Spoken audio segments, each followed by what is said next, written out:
My name is Kearney, also known as Turtleboy. He is a senior editor for Turtleboy Daily News. I'm a big fan. So we've broken hundreds of stories that the mainstream media won't touch. Some blogger in Massachusetts who's getting to the bottom of this better than anybody. Why is it Turtleboy that is covering such important issues? Where is the rest of the media? You did not say that you were going to take my baby out of revenge and make him a transgender baby. Stop it. Don't you want to ask some questions? I know you do. I do. I know you do. People don't like the things that I say and want me to stop saying them, but I won't. I'm never going to stop. These are the kind of stories that must be told. Yo, what's up, turtle people? How's everyone doing tonight? Good, excellent. Welcome to the live show, ladies and gentlemen. I am your fearless host. They call me Uncle Turtleboy around these parts, but you can call me Aidan or Clarence or whatever. I actually go by doctor these days because if Jill Biden is a doctor, then I'm definitely a doctor. You can follow me on Twitter. I am at Dr. Turtleboy, DOCTOR Turtleboy. I even have a blue check mark. I'm fancy now. I got 35.5 thousand followers and counting, so get at us on there. Follow us on all our other socials. On Facebook, I'm Clarence with Emerson. You can also follow the Turtleboy page. Follow that. On Instagram, we are at Turtleboy_daily_news. I also have another Twitter account in case my primary one gets suspended. It's at Turtleboy phone. Just follow Turtleboy everywhere. Most importantly, make sure you guys are smashing that subscribe button if you haven't done so already, because we do this show every Tuesday and Saturday night at 9 p.m.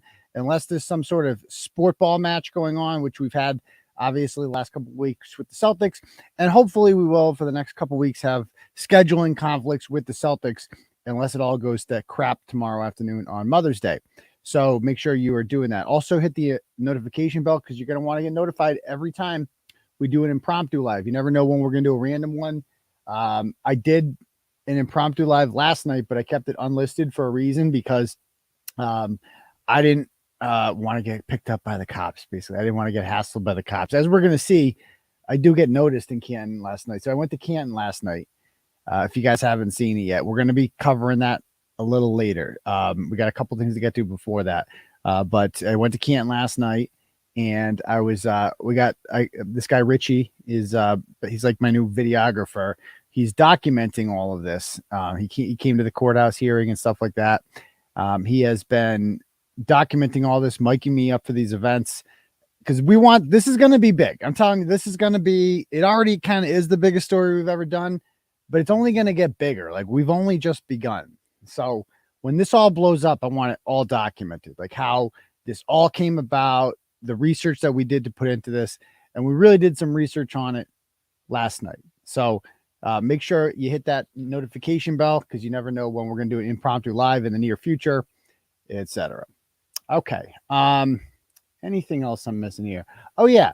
If you guys like the program and you'd like to help out, donate to it, whatever, you can't do it normally like you would on YouTube with the super chat because we had the wrong opinions about President vaccine about 18 months ago. We believe that people should be able to do whatever they want, with their own healthcare decisions. And you weren't allowed to say that at the time. So we can no longer accept money from you via YouTube, which is no biggie because they take 40% anyway. It's highway robbery.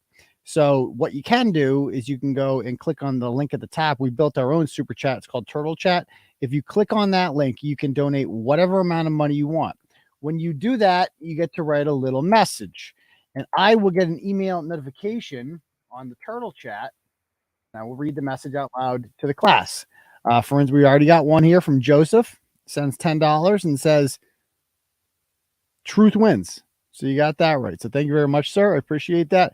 Again, if anyone else would like to do it, they can do it that way. They can do it the old school way, that way, or you can do it the new school way, which is Cash App, $ Uncle Turtleboy. I'll get a notification when that happens. Okay. One of the dudes who recognized you just inboxed and said he didn't want to be on film. I don't know what that means. Oh, no, he's not on film. Don't worry. Okay, yeah. So I did get, it's funny. I was like, I'm at 34 Fairview Road last night, and I see you backstage. We're going to get to you in one moment. So I'm at 34 Fairview Road last night, and we're documenting this all and all of a sudden a car goes by, and he's like, Turtleboy? And I'm like, oh, fucking great. And it's like, yeah, we're just filming this. We're doing a thing here. And then he wanted to tell us something. And so he didn't want to be on camera. So we spoke off camera about it. And it is what it is. But, no one knows Turtleboy besides that. We got a dono here from Owen Roberts. Sends $10 for shout out to Ricky Rouse, Millis, Massachusetts. Shout out Ricky Rouse. How about that? Okay. Also, if you guys like it, we are on Rumble as well. Let me go ahead and share the link to that. Again, they took down episode, I think it was like 575 or something, like, I forget which one it was. It was the second Canton episode. They just took it down. YouTube does that a lot because they suck. And we have no control over it. Rumble doesn't take down anything. So just follow us on Rumble, subscribe on Rumble, because nothing ever gets taken down from Rumble, but it gets taken down from YouTube quite a lot. I mean, eventually they're going to kick us out of here, which I'm fine with because I've been kicked off finer platforms than this before. And so I really don't care if they kick us off. So you can follow us on Rumble. They'll let us be on there pretty much forever. They're awesome. So go ahead and subscribe there. Okay. Am I missing anything else? I don't think I am. So let's just jump right in. So we're going to cover, before we get to my night last night in Canton, I just want to go over two things because we have a Ratchet Redemption situation going on right now. We're going to get to we got to talk about Falco K9. We're going to do that second. Take a victory lap with that. But first, we're going to cover this story here because, as I said, if I write a blog about you, I'm a man of my word, if nothing else.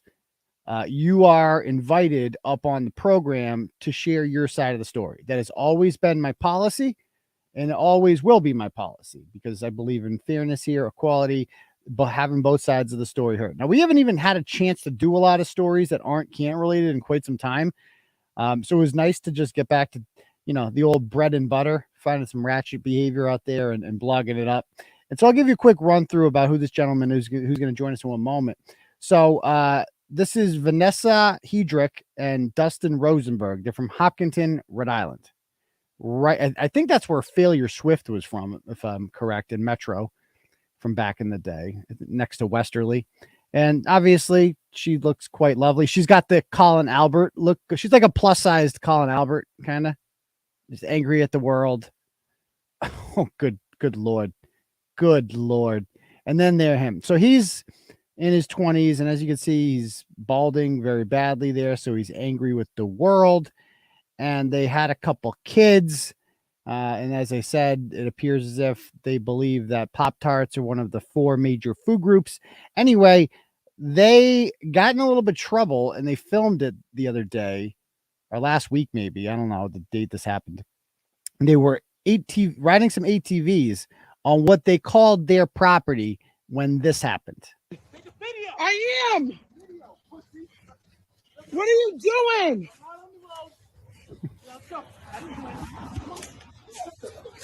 Yo, can you let him go, please? I have my child. I'm literally in my yard. What are you doing? Yo, are you fucking kidding me? Stop, it's okay.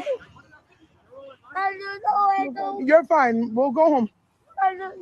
Stop. Oh, that poor kid. Yo, what are you doing? He needs to get back here. I know you do. Yo! Yo! Come on. You fucking kidding me, yo? Stop, you're fine. Yo, fuck fucking Hopkinton, bruh. The fuck? Here it comes. I mean, this is in front of a little kid. This is like horrible. No. Stop. Okay. Imagine yelling at your... So that lady, so that's what horrible parenting looks like. Obviously, it's bad enough that dad is getting arrested in like that, but you're doing it in like you're filming it and you're bringing your freaking kid around there, and you're forcing your kid to be subjected to this awful garbage behavior. Like, come on, the kid's crying and shit. Give him a break. So El Flip Floppo there is yelling, you know, basically, you know, F the police, and you know, if you haven't gotten a shootout before, you're not a real cop. And he had some other zingers in it. He wants the whole police department disbanded. He wants Westerly's police department to go from 60 to 5, because obviously he won't get arrested for stuff like this that he's been arrested before. As we see here, he was arrested in October for a charge of, what did he pick up here? He picked up domestic violence. Excellent. In violation of a no contact order. So that's not good. And then there was this one, a New Year's Eve DUI. Excellent. Excellent. And yeah, maybe if the police just stopped existing, he could get away with stuff like that. And then the mother comments. So they post this in a Westerly Facebook group, and they're thinking like, oh yeah, people are totally going to agree with us on this one, right? They're going to be like, yeah, fuck them. Those horrible cops arresting people on their own property, right? Because I don't need any more details of the story. I'm just going to blindly believe this person's version of events. And she chimes in and says, when they bring up the order, like the violation of a prevention order and domestic violence, and it's like, at least he's involved in our children's life. Now, I wouldn't argue this normally, but maybe he's better. Maybe the kid's better if he wasn't. Like, I'm just saying that with that sort of behavior, like, no kid should be subjected to that sort of, like, I guarantee that's not the first time that has happened before. He's more of a man than your baby dad. We don't play stepdaddy over here. Okay, congratulations. Yeah, you're way above that. Yeah, for sure. And then she goes, the no contact order wasn't even me. Know your facts. So the no contact order was on the side hoe. So it's not a big deal, I guess. So it's okay because she's not the victim. And as it turns out, of course, they don't own the property. They don't own any property, obviously, because they've been evicted from places before because they can't even pay rent, never mind a mortgage. And he's in there defending his honor. I taught my kids we live in a free country. Was attempting to show them what a free country is, which apparently means just, so what happened was he interfered in an arrest. I'm told that somebody else was being arrested at the time. He's like, I'm going to jump in there and I'm going to yell at the cops or something like that. And it didn't go very well. And he gets arrested for, I think, disorderly conduct or something. So he just inserted it. Like, he went out looking for trouble. He also says this: my buddies are overseas right now in Marines. My grandpa got shot at 17 in World War II. Did he? Did he? Your grandpa? How old could if you're in your 20s, how old is your grandpa? To be a World War II veteran at this point, you have to be like 100 years old. So did that really happen? Okay.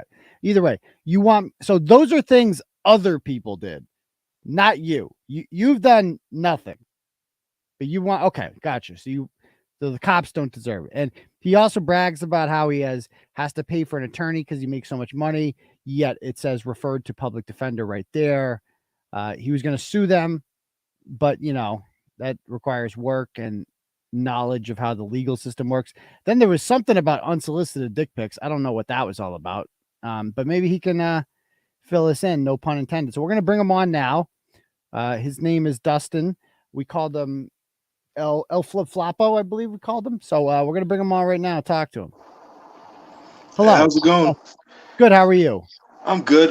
Just, you got it all wrong, man. No, I was riding my 4 wheels. I've been having problems with the Hopkinton police. Yeah, you're right. I got a DUI and stuff. That's the thing. I lost my license, and during that whole time, they would post up. They actually never pulled me over for driving without a license, but they pulled over my kid's mom multiple times right at the end of our road. We drive in Connecticut because there's no police over there to go to the store or anything, and it was a hard time for us. And luckily, we got through that. But they just have been harassing us nonstop because basically the captain of Hopkinton Police, his son arrested me in Westerly for disorderly conduct, and since then they've had like some type of weird vendetta. They've always like just not liked me for no reason because I just speak my mind. You say harassing. Didn't you go someone else being arrested and you inserted yourself into it? So how is that? Okay, so with that situation, all it was they were pulling some guy over, giving him a DUI test on Main Street, which they always do. Okay, so which is none of your business. Yeah, none of my business. So I said, hey man, leave people alone, and they were like, what? You What? made And I'm it. like, man, You fuck made the it. police. So And then the dude, it was none. So literally let me 5 minutes later, he realized that I was working on my girlfriend's quad and that I didn't leave. And he I'm talking about walks over. it was none of your business, and then you made it your business anyway. Yeah, but that's all I did though. So I But didn't commit a crime. you consider yourself the victim of harassment, even though you were the Oh, aggressor. I didn't commit a crime though. I didn't commit a crime. And the But thing was, he thought me. You just said the police are harassing you. It appears to be the opposite. Well, no, I wasn't. Yeah, I guess you could say that. Whatever. I said that they have falsely arrested me. I don't really care about them harassing me. Before they arrested you, you were not involved in the DUI. Yeah, but I wasn't inserted yourself interfering with it. I wasn't interfering with it. Why did you do anything? Like what business is that? Is yours? Oh, because I don't like the police in Hopkinton, and I think that they shouldn't be a police department. If that's what you want to get to, I could get to that. But you're not being harassed. You're doing the harassing. No. Yeah, I mean, I guess. Yeah, Okay. sure. But I got falsely arrested for something that wasn't a crime. You know what I mean? That's the big deal. I don't care about. It's not a big charge, but disorderly conduct. You can't say police are harassing you. Like I said, like they pull you over for driving without a license. Okay, because they know me, so they see my car and pull me over. To me, but my wife. So I'm just saying that's the type of thing that they're doing. So I just don't like them, and I just spoke my mind freely and said, "Hey, leave people alone," because I have the right to do that, and that's it. And then they came over, and he came over and demanded an apology, and then I ignored him, and then he went hands-on with me, and then he thought I was on probation or something like that, and I wasn't. And then he realized that I have no record, so they like falsely arrested me. Basically, they realized it wasn't a crime. You just got arrested in August for domestic violence. Yeah, no, and I was forced to plead guilty to that because forced to plead guilty. Westerly police. They because it was with my kid's mom. I don't know why she said it wasn't. It was, and no, she told the police she got arrested for driving without a license, and it was her. It was Vanessa. The kid. Yeah, the kids were calling her phone with my cell phone. Obviously, they don't have phones. They're young kids, and so they violated my no contact order because my phone number popped up on her phone when they confiscated it. She said I hadn't contacted her. Why did she have? So they forced me to plead guilty because I had a violation. So they dropped the violation. But they forced me to plead guilty, so it's coerced confession. It always happens. It's very common. Why does she have an order on you to begin with? Oh, it was a false arrest because basically that I don't even want to talk about that because that's irrelevant really to the situation that happened. You know what I mean? I don't want to get into my personal business and talk down on my baby mom. That was just stuff. It's stuff that happens to young couples who are trying to stay together, man. 95% of people don't stay with their kids' parent. You know what I mean? Orders between it's not normal to get an order on the but it's not normal to be with your kid's mom in America, so that's a fact. It's actually quite normal. No, it's not. 95% of people don't stay with their kid's parent till their kid is 18 in America. Do you have a source for that? Yes, look that up. 95% of people who have kids do not stay with their kid's parent till the kid is 18 in America. That's a statistic, and you can look it up. Yes, it's true. So 95% of kids don't stay with their parents? No, their kids' parents don't stay together till the kid is 18. 95%. Yes, 95% till the kid is 18 do not stay together. So you don't have a source for that? No, it's a fact. Okay, it's multiple. So you think it's 90% of marriages end in divorce, things like that. That's all I'm saying. 90%. Okay. So in America, of course. But, okay. So you think I'm wrong? Okay, but look it up. I know you're wrong, but anyway. So, okay. For my generation though, maybe that I know it's for my generation at least. So I'm a fact guy. I'm an evidence guy. Do you have any evidence to back that up? I don't know. Look it up. I'm sure it's true. I did. I know for a fact the majority of people are not with their kids' parents. It's untrue, but okay. So anyway, you think it's normal to get an order on you? You think it's like a normal part of growing up? No. I gotta go though, but no, I just wanted to explain all that. Thank you for having me on. Okay. All right. See ya. That was different. He cut himself off. Okay. So it's a failed attempt at ratchet. I don't think he wanted ratchet redemption. I don't even know what he wanted to say. And that appears to be some bootleg Josh Abrams, I guess. But yeah, I mean, as soon as I heard the 95% of kids don't think so. I understand a lot of kids cover broken homes a lot. 95% now don't know about that. Okay. So anyway, back to more important stories. That's our ratchet redemption failure. Let's talk about here. I want to get into the Tyler Falconer story. All right. At least he was really nice. I know he was nice to me. He doesn't seem to care. My issue with them is the kids. Like the kids should not. Those kids are fucked, man. Those kids have no shot at life when they grow up around stuff like that. They got no shot at life. But anyway, so let's talk about this because this one really pissed me off. Oh my god, we need to call her too. We need to call her. Okay, so this, as you guys know, about what 2 months ago, I broke a really big story, and that was the Falco K9 story. Do I have it here? Yeah, the Falco K9 story. Let me pull it up before we get to this aspect of it. Oh, yeah, I did call her. Well, I need to call the other reporter, too. They both kind of stole my story.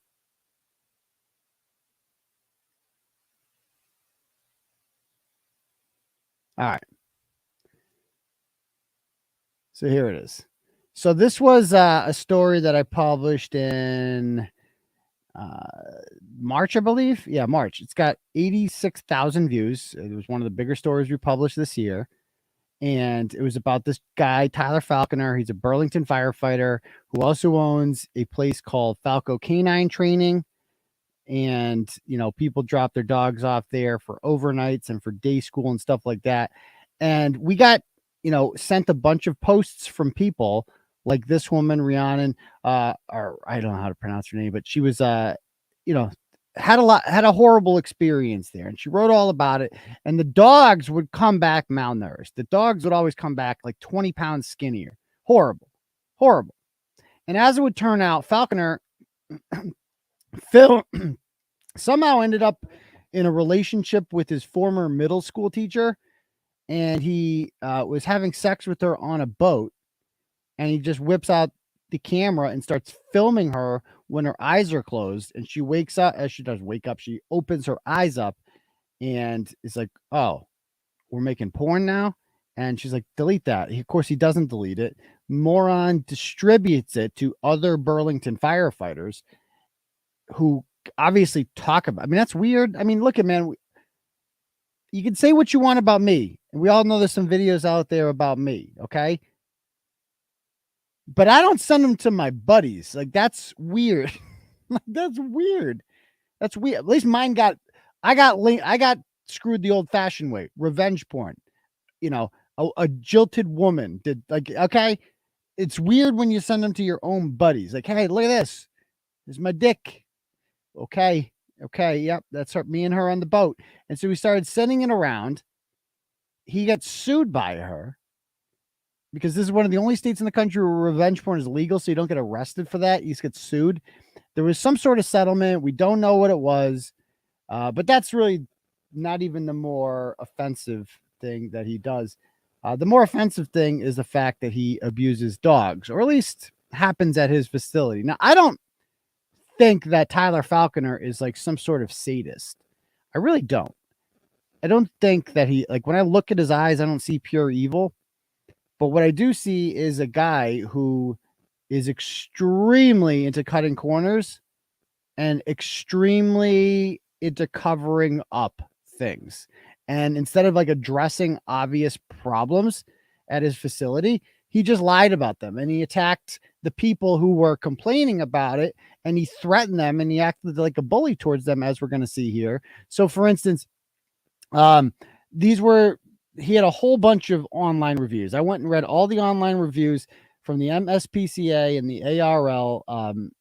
The online reviews, they had locking dogs in cages for hours, neglecting them, end up getting sick, dogs sitting in their own feces for hours, lots of incidents of kennel cough, traumatized dogs with completely indifferent and timid behavior, car crashes with dogs in a truck that were never reported to owners, a lack of communication with customers about training, unprofessional behavior from staff members, deleting of negative reviews, dogs coming home after losing significant weight and not eating food, Falco calling customers liars underneath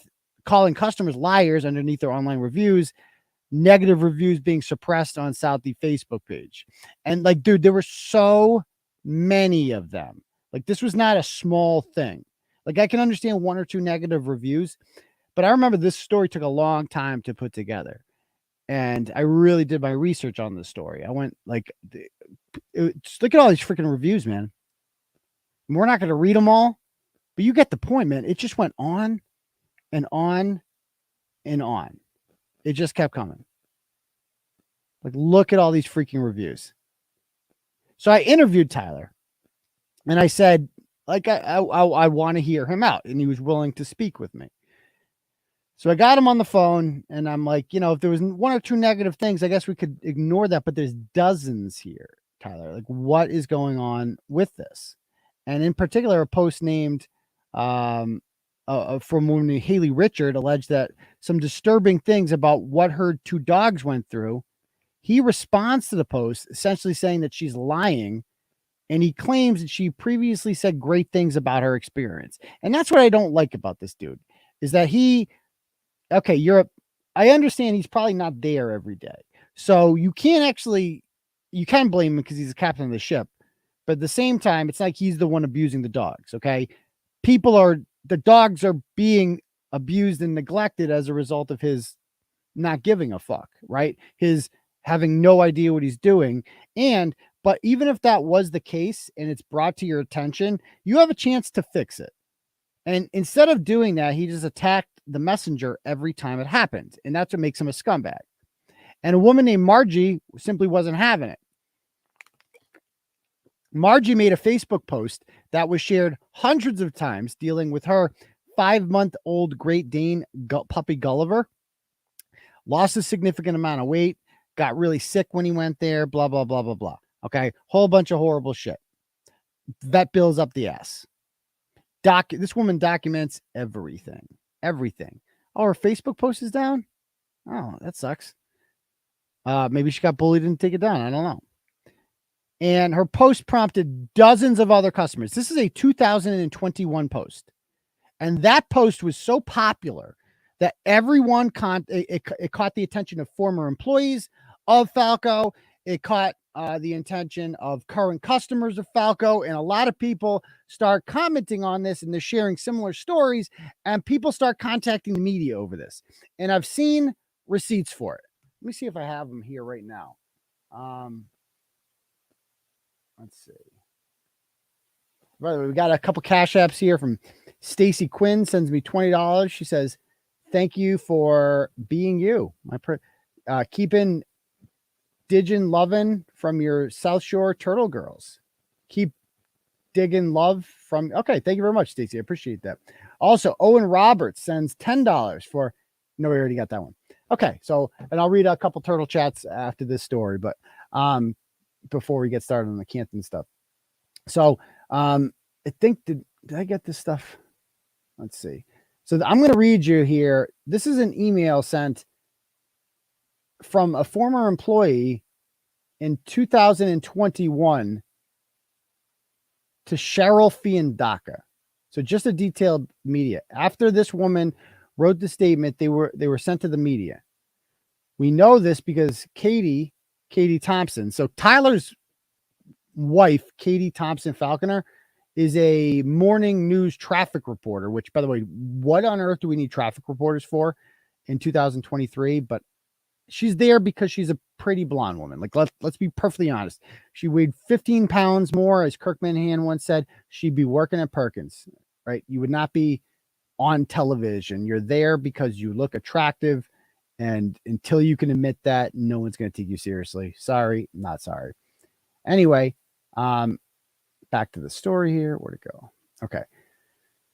So, I was reading this. So this is what was sent to. It says, we know this because Katie Thompson contacted the former employee that I spoke about, but so she contacted, a member of the media of WCVB contacts a former employee who's speaking out and attempts to intimidate her into no longer participating in this investigation into Falco K9 because the ARL was involved at this point. And they did a bogus faux investigation that nothing came from it.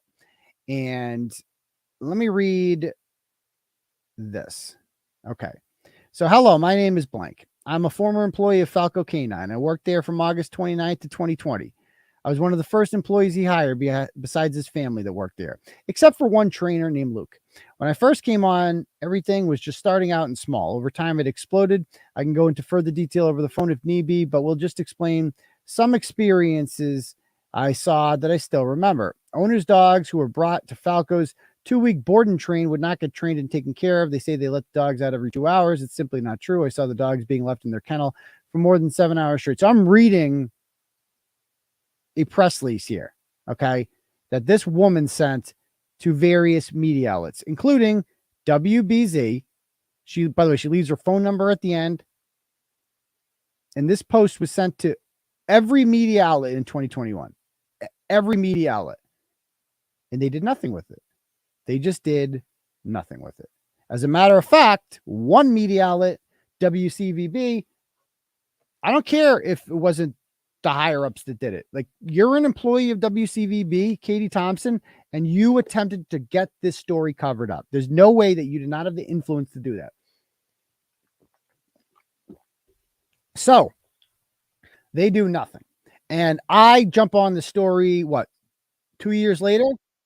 And sorry, Dustin, buddy. Sorry, we're gonna have to have you on another time.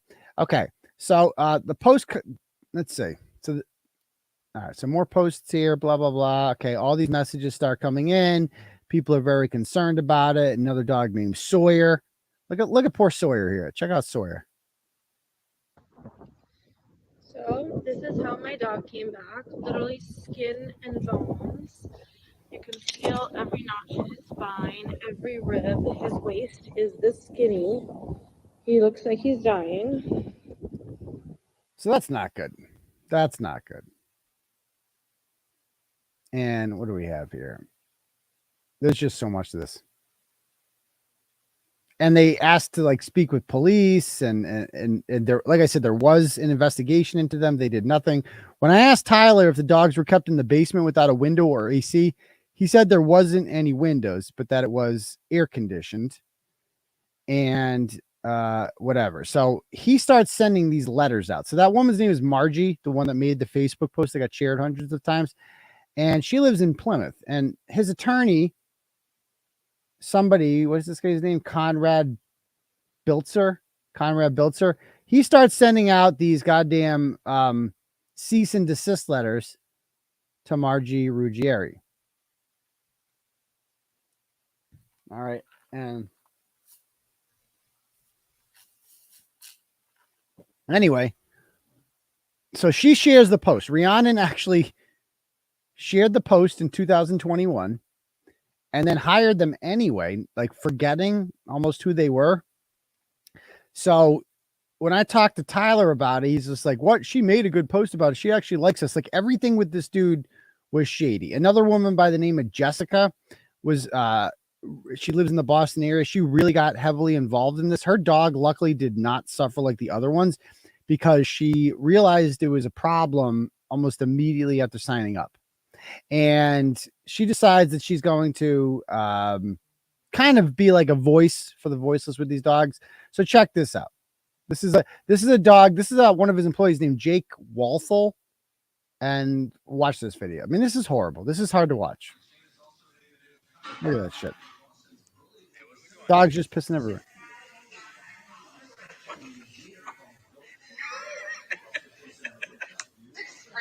Hey, buddy, what's going on here? Hey, what are we doing?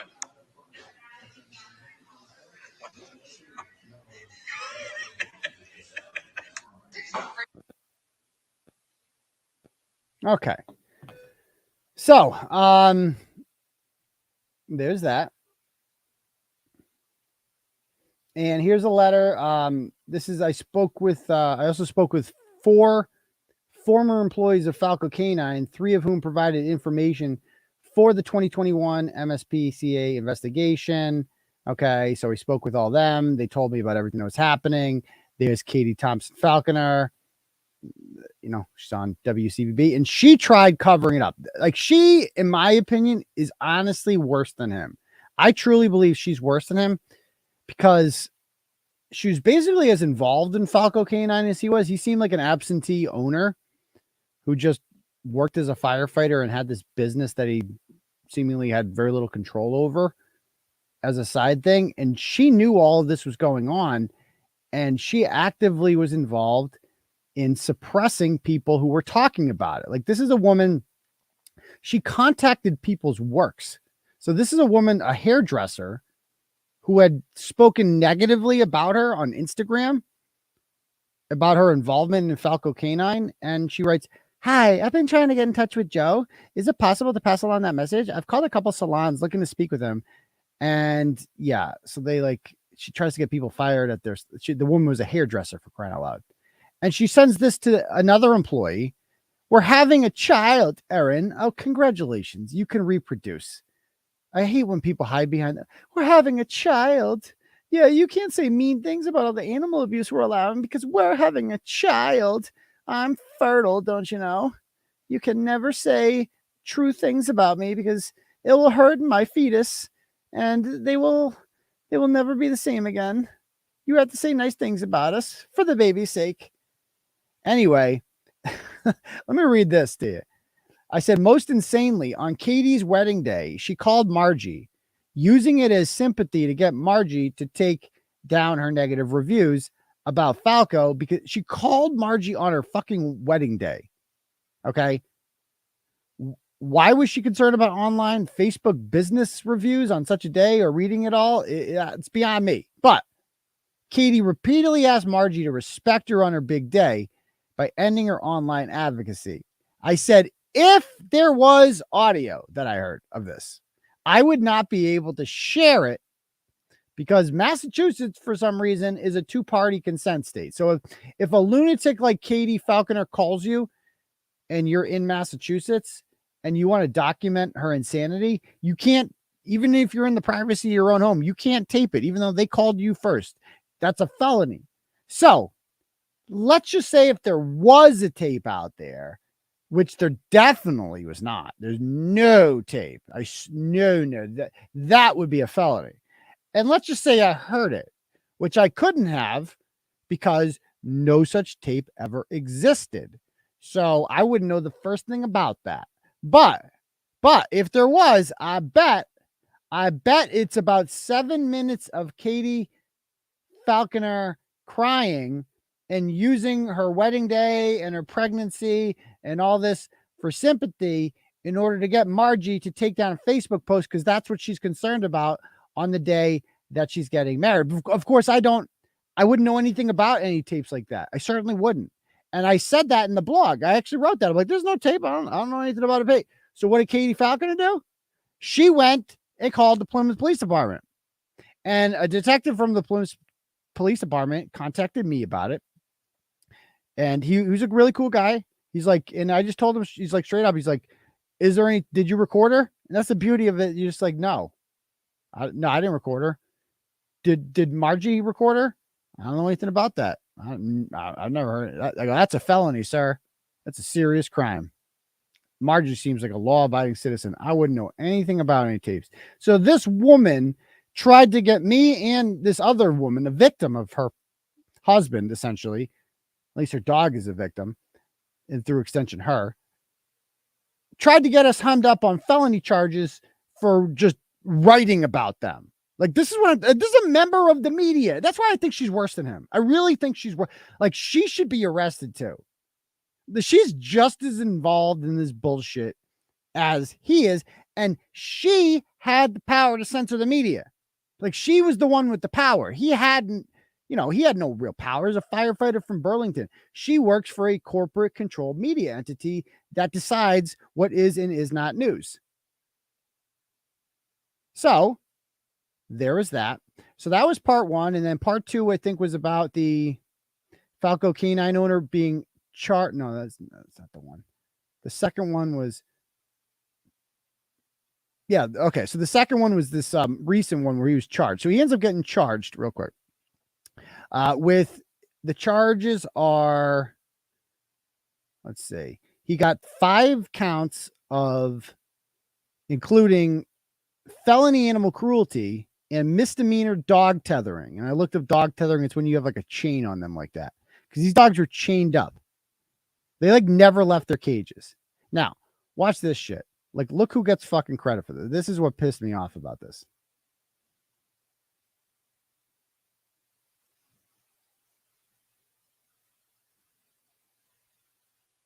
We're going to get to Canton. Don't worry, folks. Confirms that Falconer remains on leave. We were unable to reach Falconer or his attorney tonight. He is the husband of News Center 5 eye-opener traffic anchor Katie Thompson. She's the only reporter I like. You know that Maria Stefano said that with joy.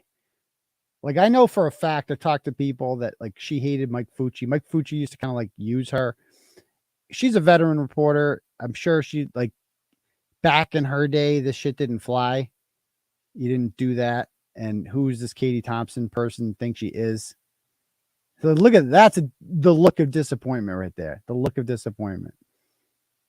So he ends up getting charged with this whatever. Okay. Anyway, I think I showed this all already. Okay, cool. So he gets charged, and now here's my problem: is that the WCVB puts this out. Falco K9 shut down back in March after customers said their dogs were abused at the training and boarding facility. No. The customers have been complaining about this for years before that. Years. And it went nowhere. And you can't say you didn't know because I've seen the receipts of them contacting you, and you did nothing about that. So let me reword this for you, WCVB. Let me reword this for you. Falco K9 shut down back in March after Turtleboy wrote about widespread abuse there that he discovered after doing weeks of research, speaking directly with primary sources, including clients and former employees, and Tyler Falconer himself. And that led to the immediate shuttering of the facility within 3 days. That's the factual thing. That this is not a biased thing. This is a factual retelling of the story. That is exactly what happened. It's true. It's undeniable. Like, you say what you want about me. This didn't happen organically. They had been screaming about this for years. Margie's post had hundreds of shares. Okay. They had all contacted the media, and they did nothing because Katie Thompson works for the media, and they all protect each other. But as usual with these frauds, that's what they are. And we've seen this in the Karen Reed case. The only thing the media knows how to do is regurgitate court records and police press releases. That's the only thing they know how to do. They don't literally research to them is just this foreign concept that they've never even thought of. Like, let's go talk to a source before the charge happens. Like, after the charge happens, it's already been reported in the courts. I don't really need you I can read the court documents. I don't need you to do that for me. I need you to tell me the story before it becomes a story. That's what we do at Turtleboy. We create the stories, essentially. We first report on them, things that aren't being reported, things that aren't in the court system yet, and they become part of the system as a result of our reporting. That is the difference there with Turtleboy and the mainstream media. And I loved how they called it 5 investigates. No, investigates. What did you investigate? You investigated nothing. I did all the investigating. I got these group chats between Falco K9 employees in which Tyler Falconer was laughing about a dog that's being abused. They didn't do that. How'd they get that? They got no sources. So what really pissed me off, though, was the fact that, and it was a big day when this happened. I remember this. All the victims who I hadn't talked to in a little bit, who seemed kind of frustrated that this seemed to be going nowhere, they were overjoyed because people like Jessica and Margie, they have been screaming about this for years, and nobody did anything. And then finally, a little bit of justice that they get. And they were very, support. Like, I really appreciated the fact that Several of them reached out to me and were like, without you, the story doesn't get written. Thank you. And they were like, we are going to go out of our way because we know that you've been fucked over before for lack of, people steal your stories, and they really appreciate it. And I thank them for that. And so they contact when they get contacted by two reporters, Mary Saladna from WCVB and Christina Rex from WBZ Channel 4. They get contacted by both of these, and they make it a point to mention Turtleboy because let's be honest, like, I'm not sucking my own dick here. Like, this is a fact that we were a major part of the story. Like, that element of the story is relevant, but they don't want to tell that part of the story because that part of the story is a threat to their way of life, right?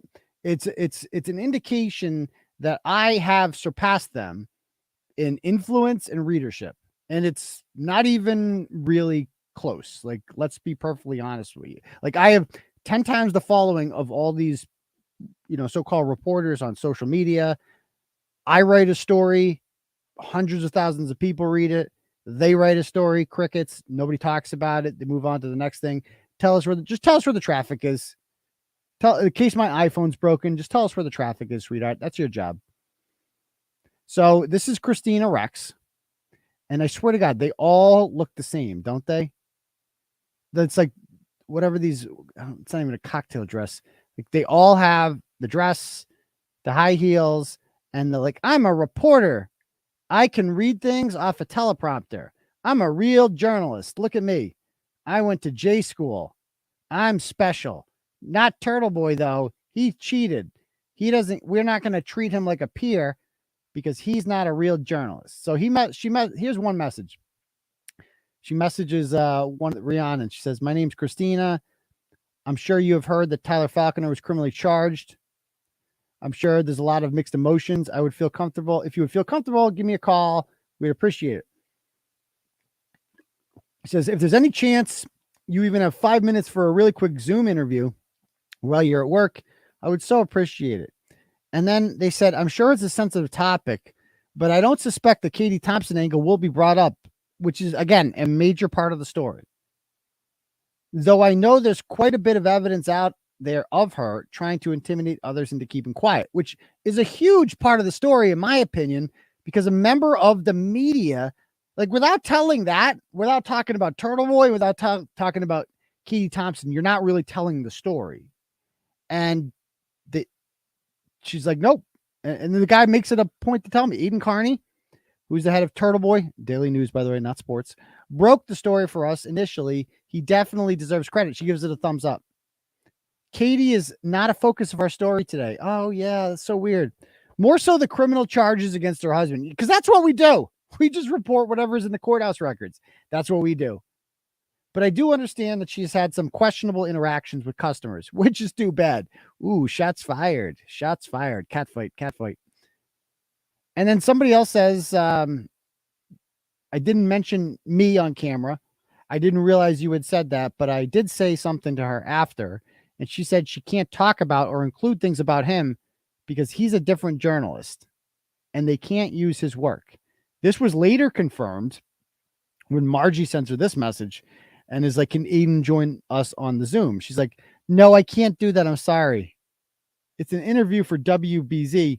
So we don't normally share with other media outlets. Share? You're stealing, dear. You're stealing.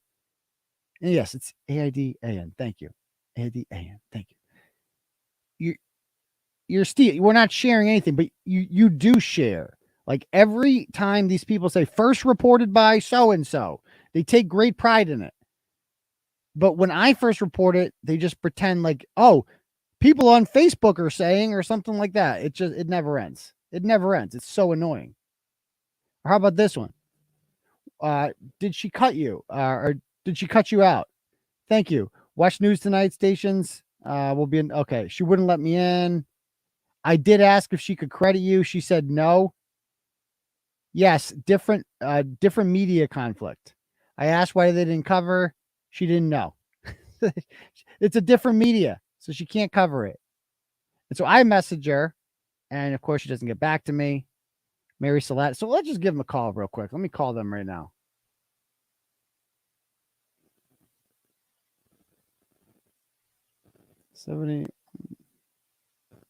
So I saw somebody bored be like, "You're doxing them." Oh, boo fucking who.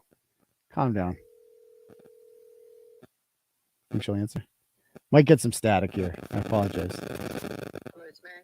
Hi, Mary. This is Aidan Kearney from Turtleboy. You're live to tape. So yes, I was wondering why you didn't credit us in your reporting. She hung up. Okay, she hung up. She got nothing to say. You heard that? Can I replay that? I got to hear that. I want to replay that. Hold on. I got to play that. I got to hear that again.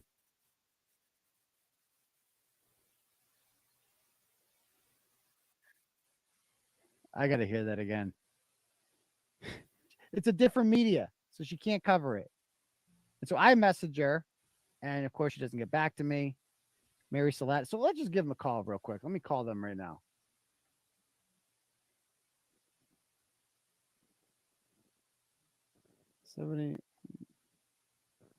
So I saw somebody bored be like, "You're doxing them." Oh, boo fucking who. Calm down. I think she'll answer. Might get some static here. I apologize. Hello, it's Mary. Hi, Mary. This is Aidan Kearney from Turtleboy. You're live to tape. So yes, I was wondering why you didn't credit us in your reporting. Oh, that was too good. That was too good. We gotta clip that. This is Aidan from Turtleboy. No, it was right. It was after the static. She was so mad. She was so mad. That was so funny. Boom. Okay. So they suck and they stole our story. But I'm just glad that these people got justice. They all seem nice. So all right. So it should probably she's not the one I called. I called Christina Rex before. So she had no idea who I was. She would never have picked up. As soon as she heard live to tape, she's like, "Oh, he's taping me, mother." I'm like, "We're live to tape." This is Aidan from Turtle. All right, let me read a couple turtle chats here, and then we'll get to the Canton story. Okay, we got Joanna sends $50. She says, "Turtle Rider for life." Thank you, Joanna. I appreciate that greatly. Then we have Peanut Head. Says, "We love you, Clarence." He sends $10. Says, "Keep up the excellent work. Please wish a happy birthday to my bubby, Tyler." Happy birthday, Tyler. And by the way, shout out to the Turtle Rider today. I don't know if she wants me to say her name or whatever, but like I think about a week or so ago, I was expressing a lot of frustration. And it was also my daughter's 8th birthday on the day I was like really pissed and some stuff went down. And I mentioned that it was my daughter's birthday. And she was really nice. She reached out and she runs a horse farm, equestrian center. And she's like, "Every little girl likes to do horses.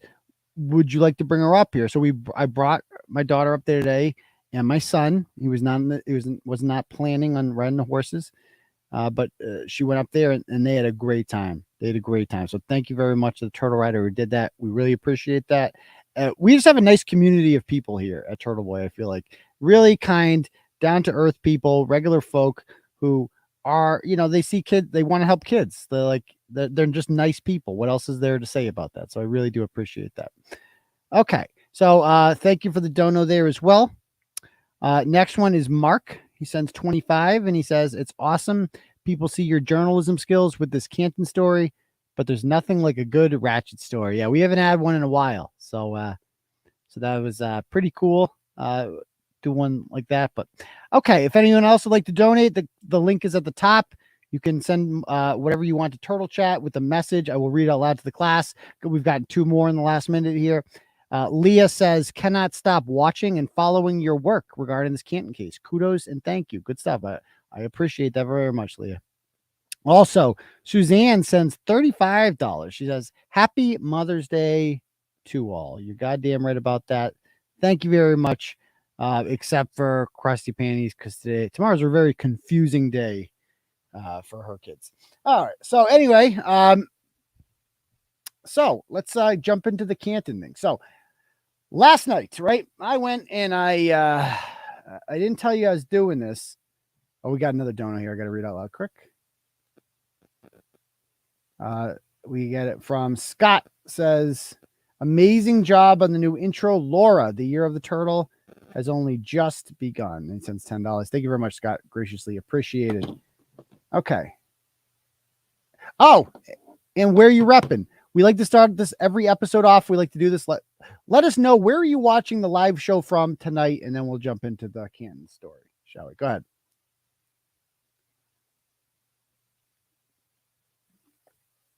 Boy, these are going to come at me fast. This is harder now with the bigger audience.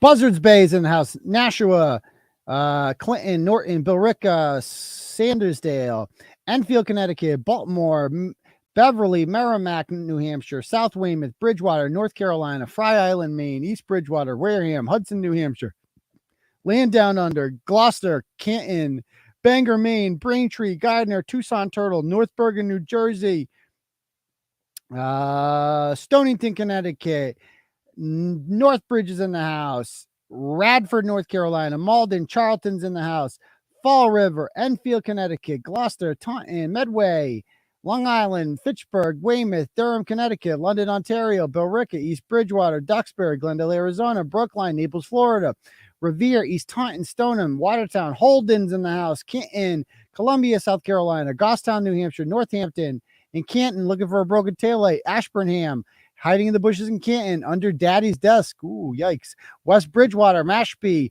Beauport Hotel, Gloucester, Franklin, Turner's Falls, Southern Connecticut, Brockton, Dorchester, hanging poolside with the Alberts Dogs, Saugus, Auburn, Worcester, Revere, Hingham, Gardner, Millis, Land Down Under, Marshfield, North Attleboro, East Hampton, Brockton, Redondo Beach, Canton in the house, New Beige, Medway, Newton, Plymouth, Tucson Turtle, West Quincy, baby, Northampton, Westwood, Toronto, Revere, Gloucester, Alston, Acushnet, Chelsea, Millis, Medford, Rockland, Weymouth, Cranston, Bridgewater, Billerica, a lot of people from North Carolina, Medford, Bridgewater, Medway. Okay, if I missed you, I missed you.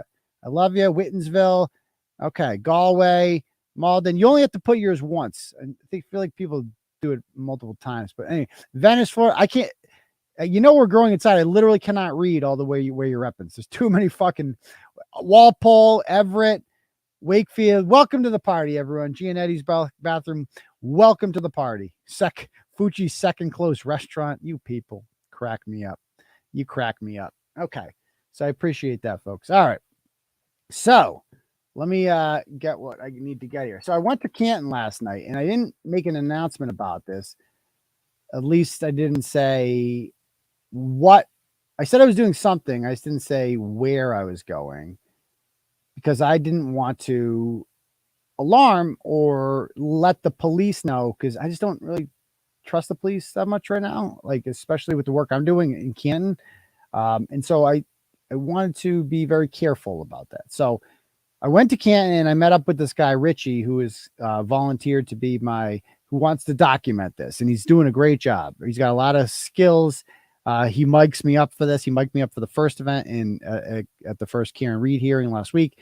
And he mic'd me up for this one as well. And so we go out and we start in Stoughton, and we go into Canton, and I document the entire thing. Now, do I have this here? Hold on. I think it's under it's hidden. So I got to pull this up on my YouTube studio. But we can watch it together as a class.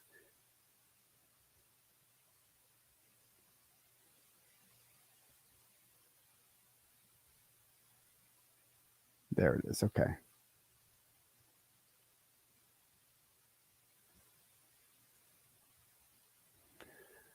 So I'll show you what we did here.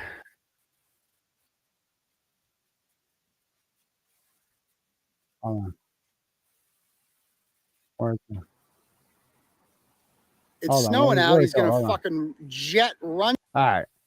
So this was like very Blair Witchy. And as you see, Devin and Laura are in the comments. I had to have them watching live because I needed somebody to watch to let us know how it was going. So I get lost. We'll kind of, obviously we're not going to watch the whole thing, but I'm going to show you some key parts here. So the purpose of this trip, right? was I wanted to see. I've never been to. I've been to every town in Massachusetts, but I don't really remember Canton. And I wanted to get a feel for the town, and I wanted to go through the entire trip that Karen Reed went on to see some shit. Right? I wanted to see if things lined up. Like if things lined up with the prosecution, with what they were saying, about the timeline, particularly about how long it took to get from this place to this place, because you read about all these places, but until you see them in real life and see like, okay, so this is show she went this way. This is what she did. Okay. This makes sense. Blah, blah, blah. It's really hard to fully grasp it and understand what's happening here. I feel like I know Canton like the back of my hand at this point. I've written about it so much. I've looked at the map so much. And so this was my goal, was to kind of go around and do this. And it actually, it's interesting because I got lost. So I'll show you some highlights here.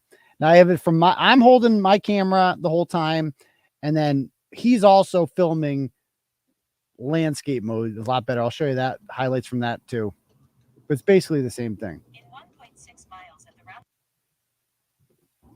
7-minute drive. Okay. And I'm going to read those cash apps in a little bit. Hold on.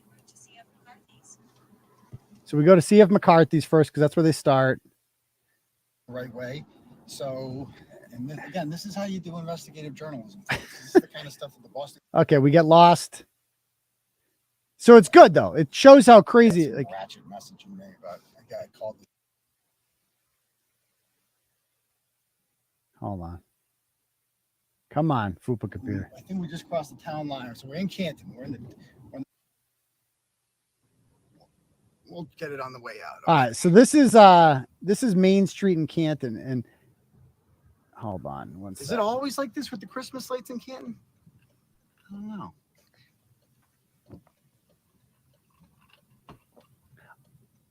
I think his video might be better. There we go. Okay.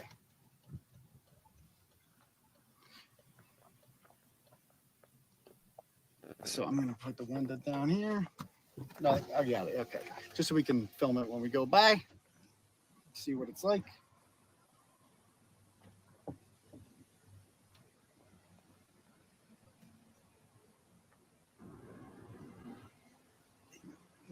Oh, no. Oh, gotcha. Okay. All right. So here we are. It was busy. That's one thing I noticed. Cool. We can just do a drive-by. Hold on. Sorry for the computers being so fucking slow right now. Hold on. Let me pause that. See what it's like. It's bumping. So yeah, there's CF McCarthy's. Okay. So this is the first bar that they go to. And I did notice all the Christmas lights. They're like all year round down there. I mean, it seems like a bumping little town. And there's this bar that they all go to. We go by this bar like 3 times because we keep fucking up our trip, as we're going to see. And in there, look, it's like a good time. Like, who the fuck are those weirdos? Okay, now where the fuck is the waterfall bar? I still don't know where the waterfall is. It's right near there, but we get lost. Okay. Anyway, we go looking for the waterfall. We can't find it, and then we got to redo the route over again. Okay, cool. Hold on. Passing by there again. And then waterfall is, so they walked over here. Okay, gotcha. And the waterfall should be right here. There it is. There's the waterfall. So we found it. Okay, cool. All right, we got it. All right. So now what I was supposed to do at this point was keep going straight, because it goes CF McCarthy's, then waterfall, and you're going north on the street called Washington Street. And I should have kept going. Instead, I turn around and then I start going south, which I believe will take me into Stoughton eventually. But I screwed this one up. So we have to redo it. Hold on. Leave there around 12:11. And then they're going to go back the other way. So we're going to do a U-E up here. Okay. We're going all over the place. No, I didn't get any pizza. I should have. Next time I'm knocking on doors. I just wanted to document it this time. Next time I'm knocking on doors. But we do go to Jem McCabe's house. And we're off. Okay. So now they're going to go. So they're on the phone at this point. But now I go the wrong way. Okay, so I'm gonna fast forward. Because, you know, women couldn't vote. Okay. I make fun of women drivers, then I get lost. So we're going to go by it again. Okay, so there's CF McCarthy's on the left. And then, okay, so this was the right way. Okay, cool. All right, we were going the right way before. All right, so we are going to be coming up on, give me one sec. The waterfall. So now we're going to pass by the waterfall right up here, I think. Anyway, whatever. You guys get the rules. point. There it is. There's Canton High School. So we go. All right. So from this point, what we do is I'm like, after there, they went to 34 Fairview, right? But check this out. We get lost. And I thought that was interesting. Do we fucking freeze again? Hold on. Hopefully we didn't freeze again. I got to close a couple. Let me close a couple windows here. Hold on.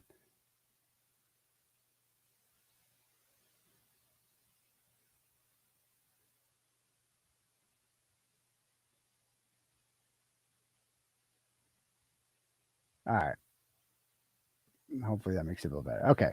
So we got lost here. So we go from there. I want to go to 34 Fairview because I believe, according to court documents, I have to go back and read them again. I believe they said they left the waterfall bar at 12:11 and that the defense says that they get there at 12:18 and that John is in the house by 12:20. But then the prosecution says that they don't get there until like 12:25 or something like that. That's like a 14-minute drive. And I understand it was snowing, but it's also, you know, past midnight. So there's not going to be many people out. And these people, like, there's no way it could have, it's only 2.5 miles. There's no way it could have possibly taken 14 minutes. Okay. I don't care how snowy it is. And we get lost. So check this out.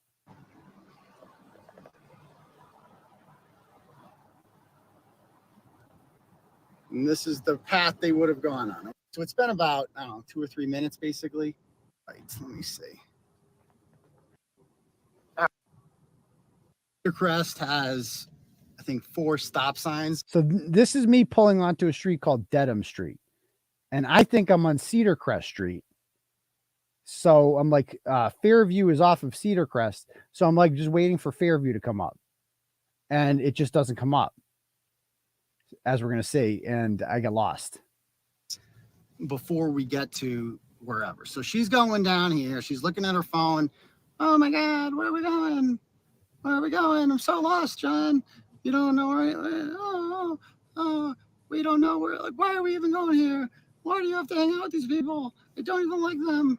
I don't trust them, John. It's fine. It's fine. It's fine. It's fine, honey. Well, they'd be cool. Jen McCabe is a nice person. My daughter plays lacrosse with her. You'll like her. Okay, I think she's kind of a bitch, though. Okay, but we'll see. We'll see. I just love you so much, John. Okay, keep going. There we go. There'll be a stop sign up here. I think I went through 2 or 3 stop signs. So I've already done this route before. And I'm going the wrong way. Okay, so I go the wrong way, and then we go back to CF McCarthy's to time it. We're going to go back. So we realize we're going the wrong way. So we're like, fuck it. We go back to CF McCarthy's, and we start over. And we time, because I'm like, we're going to do this. We're going to get it right. So, but I thought that was interesting that we got lost just because Karen Reed got lost that night too. Because everything in this town looks alike, especially at night. Everything looks the same. And I didn't know what the fuck street I was on. And keep in mind, it's also hard for me to navigate. I'm using my phones as goddamn, recording devices. So I can't really use them to navigate.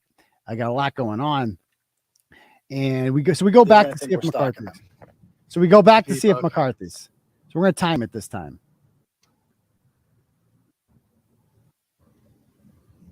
Gone past it. We haven't gone past the waterfall yet? Okay. I mean, we haven't gone past the 7-Eleven, so okay. Must be back. Okay. That way I can just go. And I tightened it. Oh, so it should stop perfect. Falling around. Sweet. I can just cross in when we go back here. This is Washington Street. All right, so in look at the Canton. time at the bottom, 32:20. Remember the And time. They went to this bar coming up here on the left 32:30. called CF McCarthy's, which you should be able to see. It's right up there. Okay, cool. So CF McCarthy's will be right up there on the left. And then the waterfall will be across the street, obviously on the right. A lot of traffic in downtown Canton.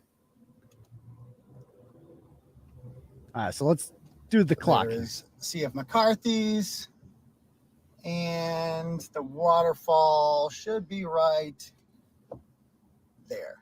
There's the waterfall. Okay, so it's a little secluded. It's dark. Is that even open? Yeah, a little different. Okay. All right, so they go there, and now it is 9 o'clock on the dot. All right, so I see 33:30. Or let's just say we'll round up to 33:30.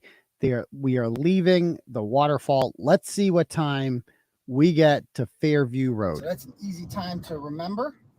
And we are going to recreate her drive home. I know. It's so ironic, Teresa, that I dissed women drivers and then Or her drive to 34 Fairview.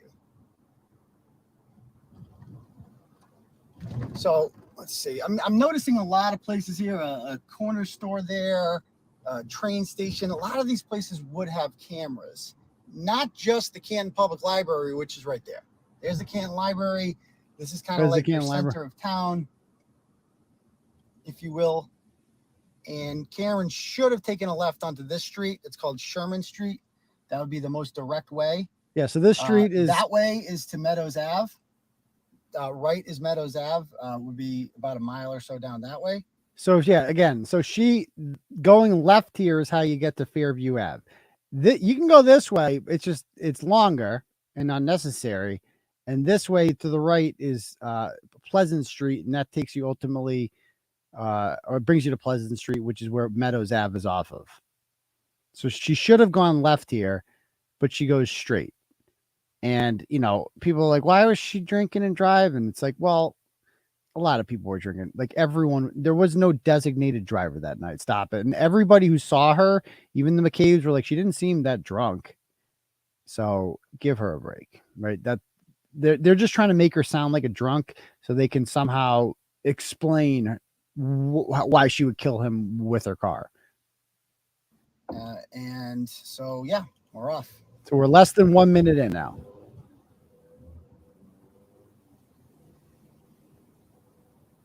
The lights, and we're going to point this out. So at this point, let's keep in mind, the cameras don't matter at this point because remember, we're recreating Karen Reed's journey. John O'Keefe is alive and in the car. Her taillight's fully intact. So those cameras don't matter at that point. Here we go. Okay. Oh, D&E is next to CF McCarthy, someone tells me. How about that? I missed it. I can miss D&E Pizza.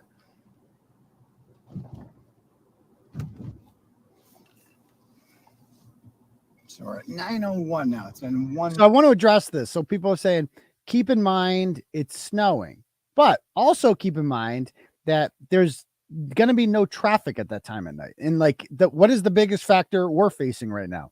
Traffic.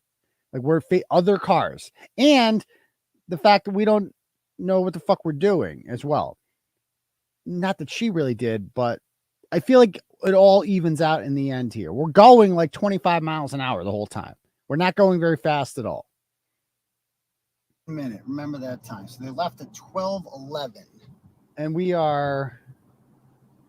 And I believe the prosecution said they didn't get to like 12. We're a minute and a half into it. So a minute like and a half 13-minute drive. I don't know if it's going to take that long. We'll find out. So we're going to go by the high school, and then we're going to go by the temple where they were seen on video. It's weird they keep bringing up the temple.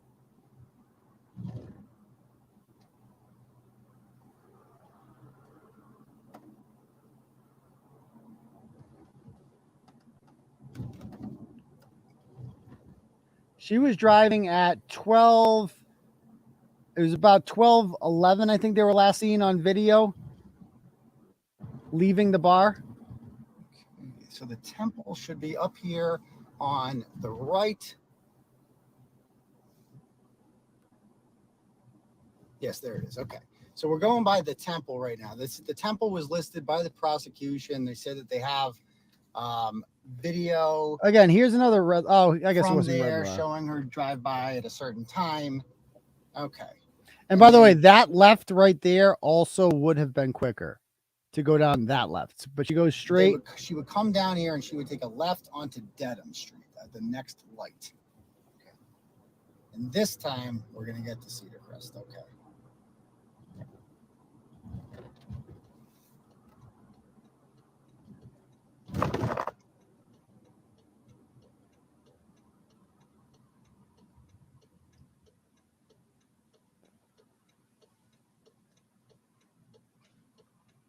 So again, I bet you they didn't have a red light Keep that in night. mind, there probably weren't this many cars out at that time of night.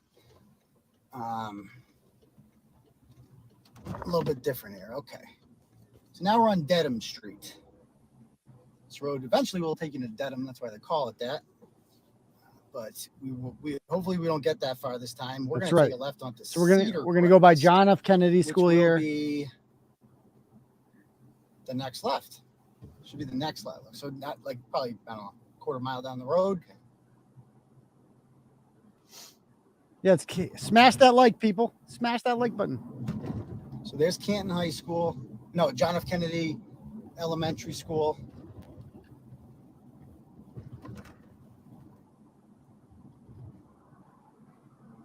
And then up here on the left should be Cedar Crest. We didn't go down this way before, right? We just kept going straight. So we're 4 minutes into the journey now. 4 minutes in. That's right. Okay. Yeah. So here's Cedar Crest. Okie dokie. So now we're cooking. Okay. So Fairview is off of Cedar Crest.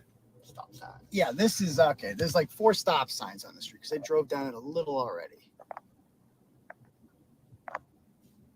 And very suburban here. So Karen's coming down here saying, "Oh my God, John, why do we have to do this?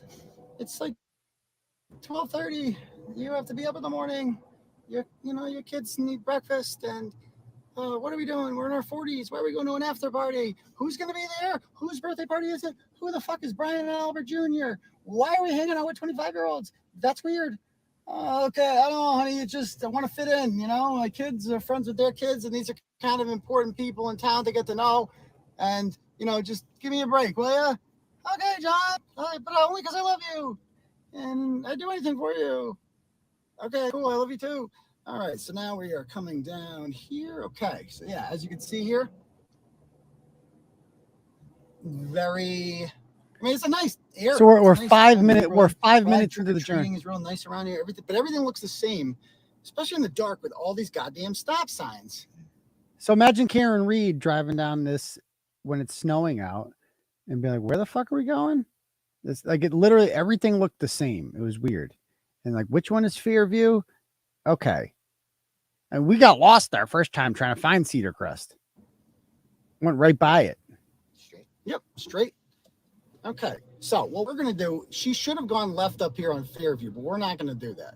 She missed the turn, so we need to recreate this. So she's gonna come down here. What street is it? I don't know. Fairview something. Where's that? I don't know. Okay. Is that There, it? that No, just that's keep going. Just that's keep going. Fairview. No, That's Fairview. Okay, wait. Hold on. I don't know. Keep going. So we're less than 6 minutes in at this point, and we're already at Fairview. So we know that she went the wrong way because Ryan Nagel, when she pulls onto Fairview, she's coming from the other direction. This eventually leads you to a dead end. So she would have had to realize that I missed the turn and would have then turned around, and Ryan Nagel sees her coming from that direction. So that's how we know that they missed this turn. I think we missed it.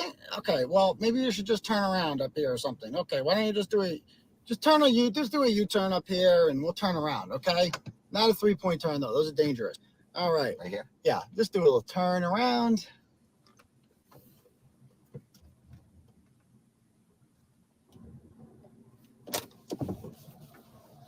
Not dangerous. And it is now 9:06. So we've been 6 So in 6 minutes, we'll probably be there at 9:07, which means 7 minutes. They left McCarthy. They left the waterfall at 12:11. So that would bring us to about 12:18, which is the exact time that she texted him, with the exact direction. So we're gonna go right here. So this is right here. So I'll stop right here. So there it is. This is the intersection right here. This is where Ryan Nagel and her arrive roughly at the same time. He flashes his lights or whatever. Ladies first. Okay. And again, we are less than 7 minutes into this journey. So if they left there at 12:11, which you're going to have to go back and double check the timestamps on that, it would align with them getting there at 12:18. There is some sort of phone conversation. I believe it was a phone. I don't know if it was a phone conversation or a text between Jen McCabe and John O'Keefe at 12:18. And that would perfectly align with him getting to the house, wouldn't it?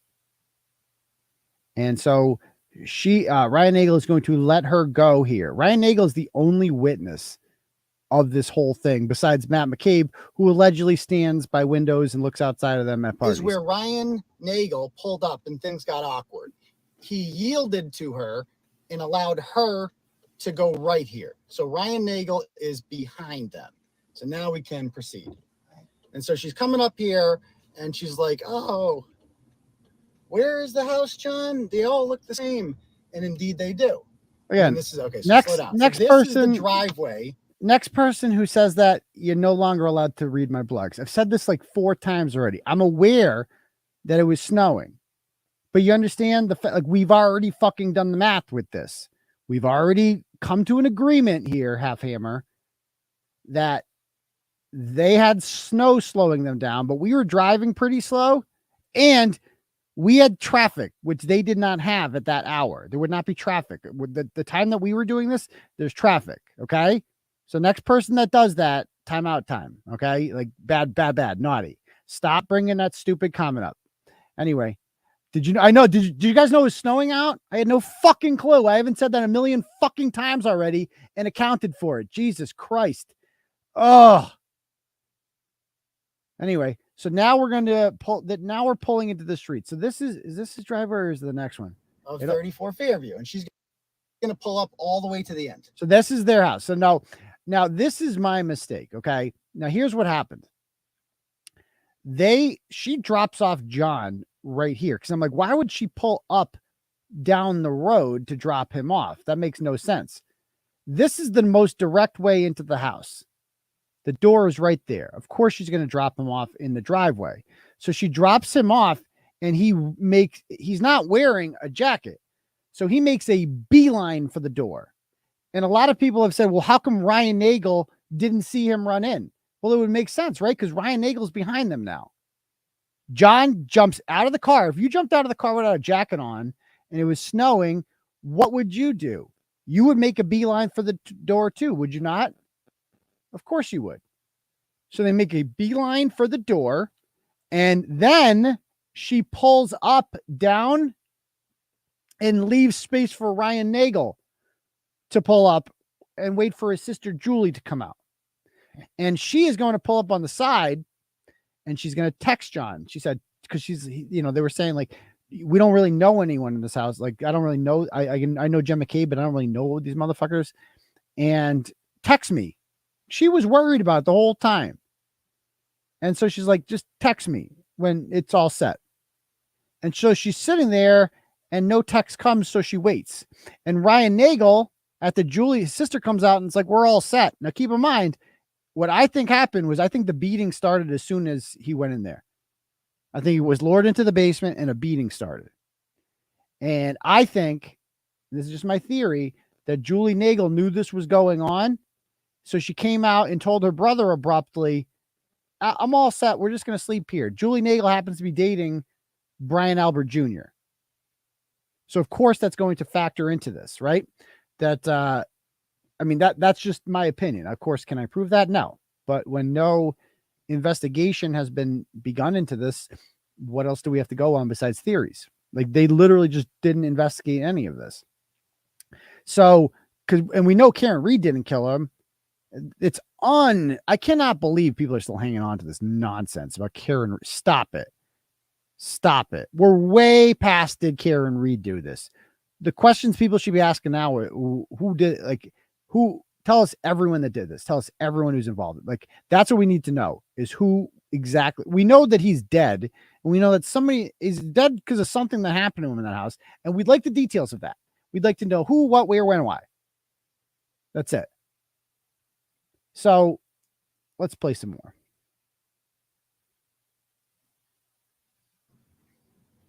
And it's really not that fucking far. Like, look how close the front door is. That's like 20 feet. And she's going to drop him off right here. Okay, guys, I'm going to take this out for 1 sec. And can we put the window down? Yeah, you don't want to. We're not going to get out here because, well, I guess John would have, right? Yeah. I mean, but then I'll just do that. I'm going to get out. Okay. So Karen stays in the car. Oh yeah, yeah. You want to? Okay, cool. Film you. So Karen would have stayed in the car now. John, did we lose a connection? So John gets out of the car, and a little dark here, you know? See, and he would have jetted right across the lawn to the door over there. So he would have gone like that, use the light, and then just walked right into there. He gives me a flashlight. Okay. Now I don't want to trespass or anything. Wait, yeah. You hear that? Listen to this. Yeah, what's happening? Well, listen to this. Listen to this. Okay. Now I don't want to trespass or anything. Yeah. He goes, Turtle Boy. So now cars are driving by. Some guy recognizes me. I've been at the house for all of 5 seconds, and I've already been recognized. I've already, like, immediately somebody's just like, Turtle Boy. It's like I couldn't even keep a low. I didn't announce I was here. I didn't make any posts that I was in Canton, and I'm already like somebody. But besides that, nobody knows who Turtle Boy is has ever heard of me before. But this guy recognizes me, and I'm like, oh yeah, sorry, dude. We're just trying to do a little film here, okay? And this is where Deb starts to get a little worried about me too, and because she's watching live. Yeah, what's happening? You're not a Canton cop, are you? You're not a Canton cop, are you? No. Okay, cool. What's going on? We're streaming right now. Yeah, it'll be up. It's not public right now. It'll be up later. But yeah, check it out later. So they walked right in there, and he runs in the door, and then Karen's sitting over here in the car, and yeah, so that's what they do. Okay. All right, so now we're gonna go back to. So she drops him off here. Or this from, oh, okay, cool. We got a flashlight, even better. Okay. Oh, great. Let me turn this around. Okay. So he comes over here. He must have just walked diagonally across the lawn because they're going to go in that door right there. They're going to go in that door. And I can see the fucking basement in there. But I don't want to suspicious. I don't want to. So we're going to get back in the car now.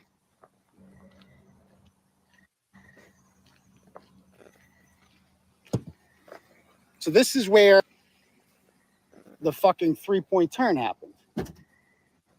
What's happening, man? Not bad, not bad. Yeah, you're not on it right now. So the guy comes over and he wants to talk to us, and he doesn't want to be on camera about it, and that's fine. So we don't put him on there. I step by, I leave the phone running for a couple of minutes on the lawn. Well, he's giving me some inside information about what's going on in Canton, and he didn't want to have his identity shared, so I'm not going to do that. But basically, he's a young man.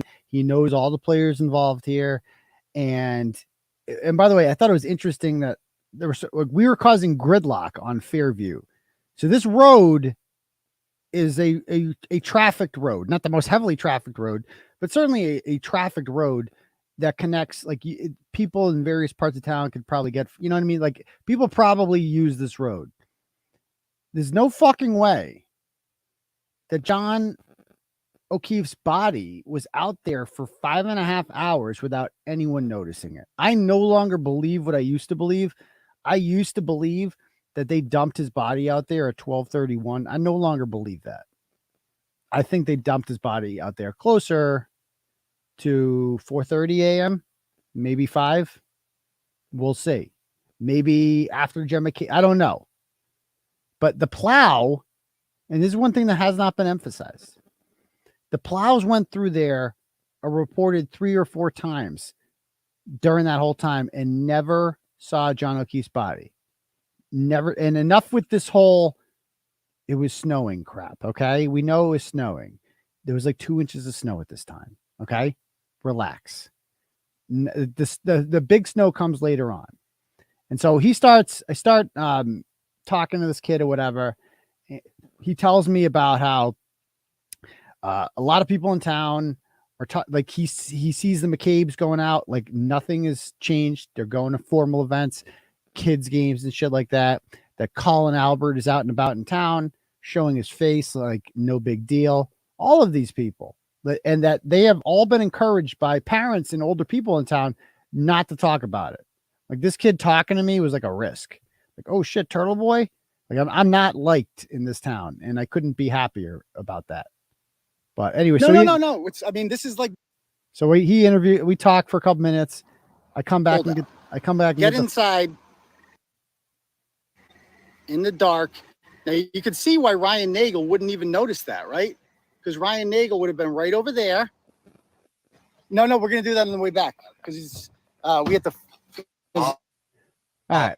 So at this point, right, what the prosecution says happens is that Karen Reed does a 3-point turn into John on purpose and kills him, because if you're going to kill someone, you're going to kill him with the fucking 3-point turn, right? Like gangs are infamous for that. Like, oh, how should we kill this guy? Should we give him 1,000 cuts, or should we hang him? Should we drown him? Should we throw him off a freaking cliff? Should we shoot him in the head? What should we do with him? Oh, I have an idea. Death by 3-point turn. That will, oh no, that's cruel and unusual. Death by 3-point turn.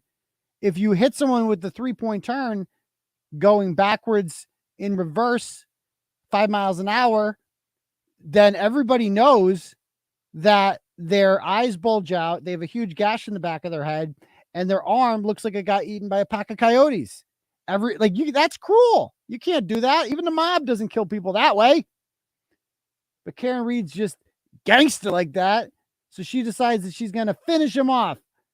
Take that, John, and do a 3-point turn. And by the way, go back towards Cedar Crest, which, as we just saw, is the completely wrong way. If she wants to go home, she would go south on Fairview. She would continue to go south. And Jen McCabe and Matt McCabe, in their testimony, both said that she went south on Fairview Road, that she did not do a 3-point turn. So where is this 3-point turn nonsense? And somebody messaged me about this. They go, Karen's the one that said she did a 3-point turn. I go, Karen is? Show me where it says Karen said that she did the 3-point turn. And they show me a report. Karen Reed said she did the 3-point turn. I said, who wrote that report? Well, let me look. Oh, Michael Proctor wrote that report. Yeah, Michael Proctor says a lot of shit. Yeah. In case you haven't learned by now, Michael Proctor is a pathological liar, has no ethics, will write anything to fuck this woman over and protect his friends. Nothing Michael Proctor says can ever be trusted. Literally nothing. And that includes in all the cases. Like everything he's ever said should be thrown out now. Like we could have an Annie Dukin situation here with the crime labs. So that is complete bullshit. Complete bullshit. There was no 3-point turn. The 3-point turn makes no sense. Why would Michael Proctor say 3-point turn? Well, he would say 3-point turn simply and by the way, with his interviews with Karen Reed, I don't know if you guys have ever watched 48 Hours or any other cop show. What do they do with suspects, murder suspects? Like, where do they interview them? Don't they usually bring them into the station and put them in one of those goddamn rooms, like one of those closed rooms for hours, and they sit in there with the 4 walls and the no windows. It's like a closet, and then the good cop comes in, the bad cop comes in, and you get really hungry and you got to take a piss at the end of it, and then you say some stupid shit you should have said when you should have just called for your lawyer the whole time. That's what they usually do. But with Karen Reed, they just interviewed her at her parents' house, and there were no cameras. And so they have it in those rooms because they want that all recorded. Michael Proctor does not wear a body camera because he's a detective. For some reason, they don't wear body cameras.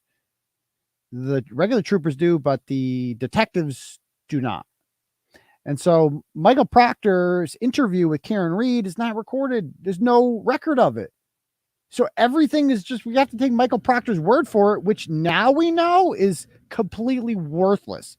It's supposed to mean something because he's a state trooper. And that's what's fucked up about this is we put a certain amount of trust in our institutions, especially in the police, that and what they say in court matters more than your average civilian because we've entrusted them, right? We're giving you this trust. If you abuse that public trust, man, oh my God, string them up. Death by 3-point turn. Death by 3. We should 3-point turn that motherfucker. Give him the full treatment. Let's see what Liz in New Hope says. Let's talk about how Jennifer McCabe called Canton police back to Fairview later in the morning to tell them she just remembered Karen Reed said she thinks she... Is that really what happened? I did not know that. Anyway, yeah, it's like interviews, like none of, like that's the most insane part. They did nothing, like all the normal shit they would normally do in this case. They didn't do anything.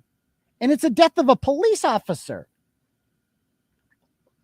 They did nothing the right way. So back to this. So now from here, so she says that they have been, according to the prosecution, she just killed him. And according to the defense, she's going home. And so according to the prosecution, her taillight is busted at this point, right? And according to the prosecution, the taillight's busted. According to the defense, the taillight's fine. She just dropped him off and she's out of there. According to the defense and the phone records, John is being killed while she drives away. So she starts driving away. And I want to show you, it's really important to think, like, remember, they said that the Canton Library, the video for that is just gone. The part where she drives by is gone. The Canton Library video would show her taillight, right? Intact. But that part's gone. The 2 minutes she goes by is just gone. And that's not shady at all. It's just gone. Sometimes the two most important, minutes of the video that can show who the murderer and a dead cop situation is, just disappears. It happens. Completely normal. Yeah, nothing to see here. But the Canton Library isn't the only place in town with a goddamn camera. Fairview Road is a densely populated area. I looked at the homes. So many of them have Ring camera videos. And the way she goes home, she doesn't go down the Dedham Street way. She actually goes by a way with more cameras, as we're going to see. Like, we're going to see all the places that have cameras on them that could have caught there. And did the fucking police, did the state police go to any of these places to get cameras? No. You know where they did go? Dedham Street. I talked to multiple people that lived on Dedham and Cedar Crest that the state trooper, Yuri Bukaki, however his name is, he came and went to their homes and asked, can I look at your Ring cameras? Can I look at your Ring cameras? Because he wants to see if they have a broken taillight going that way, except she didn't go that way. And the people who showed him the Ring cameras, Karen Reed's car doesn't go by there because Karen Reed goes south on Fairview. She doesn't go north towards Dedham Street and Cedar Crest. She goes south towards Sherman Street. So that is like, they didn't ask anyone for their Ring camera along Fairview Road. None of them. They didn't, and we're going to see all these other places. If they wanted to get video of a cracked taillight on Karen Reed's car, there would be we literally go by hundreds of cameras. Hundreds. There are hundreds of opportunities here for the state police to get one image of Karen Reed's car with a cracked taillight. They don't get one. We have not seen one image of that. The defense would like just one image of any, like, just to show you it's not, to exonerate her, because that's case closed. If she does not have a cracked taillight at this time, it means she did not hit John O'Keefe at this time. That's their whole theory, that the taillight broke because she hit him, right? Okay, so let's see. Let's see all the places. And so now she's sitting here 10 and 2. allegedly.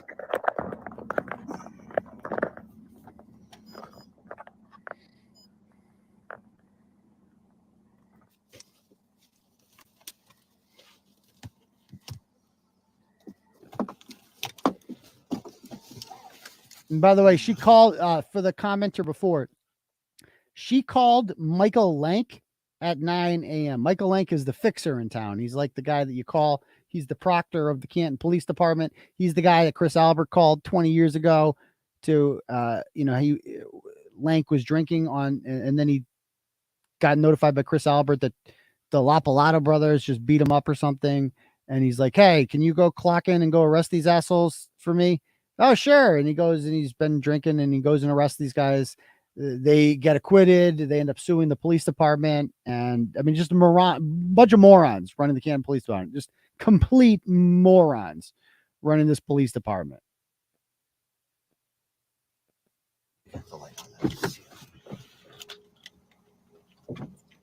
So now we're going to do Karen's trip back to Meadows.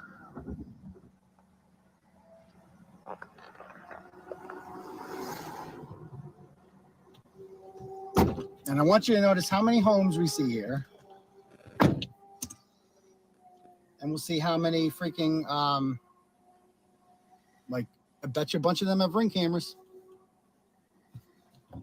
Yeah, okay.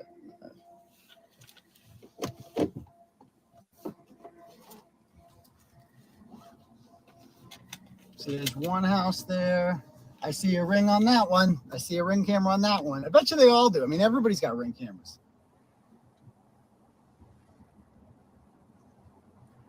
They're kind of popular. All right, so there's another home. I mean, this is like suburbia, guys. This is classic suburbia that we're seeing here. So this is the way Karen Reed would have gone back. This is all Fairview Road. One Meadows Ave. One Meadows Ave. Like all of these homes have Ring cameras. Like these are all homes.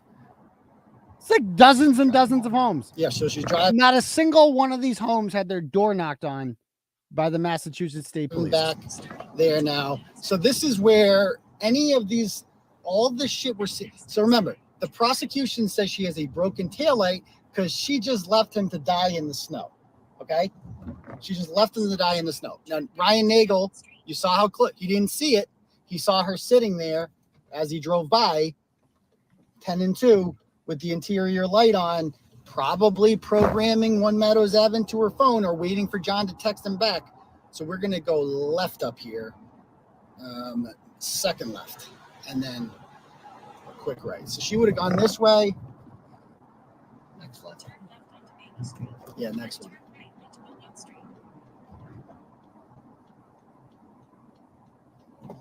Oh. Oopsie. Oopsie. No, it's all good. It's a little confusing. Okay. And then down Beaumont or whatever. Okay, so she would have gone down this way. All right. So check this out. This road has a goddamn MBTA station on it. There's no fucking way the MBTA station doesn't have multiple cameras at it. No way. So this is Sherman Street. This takes us towards the center of town, to the library.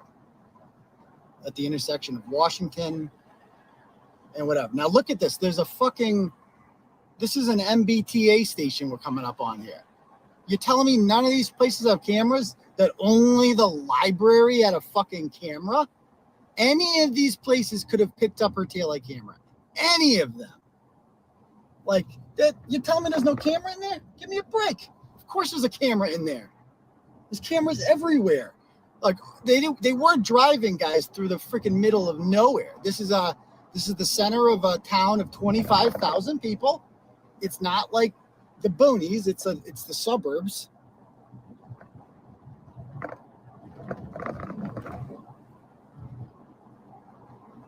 All right, so we got now leasing. Okay, so there's some condos there. It looks like.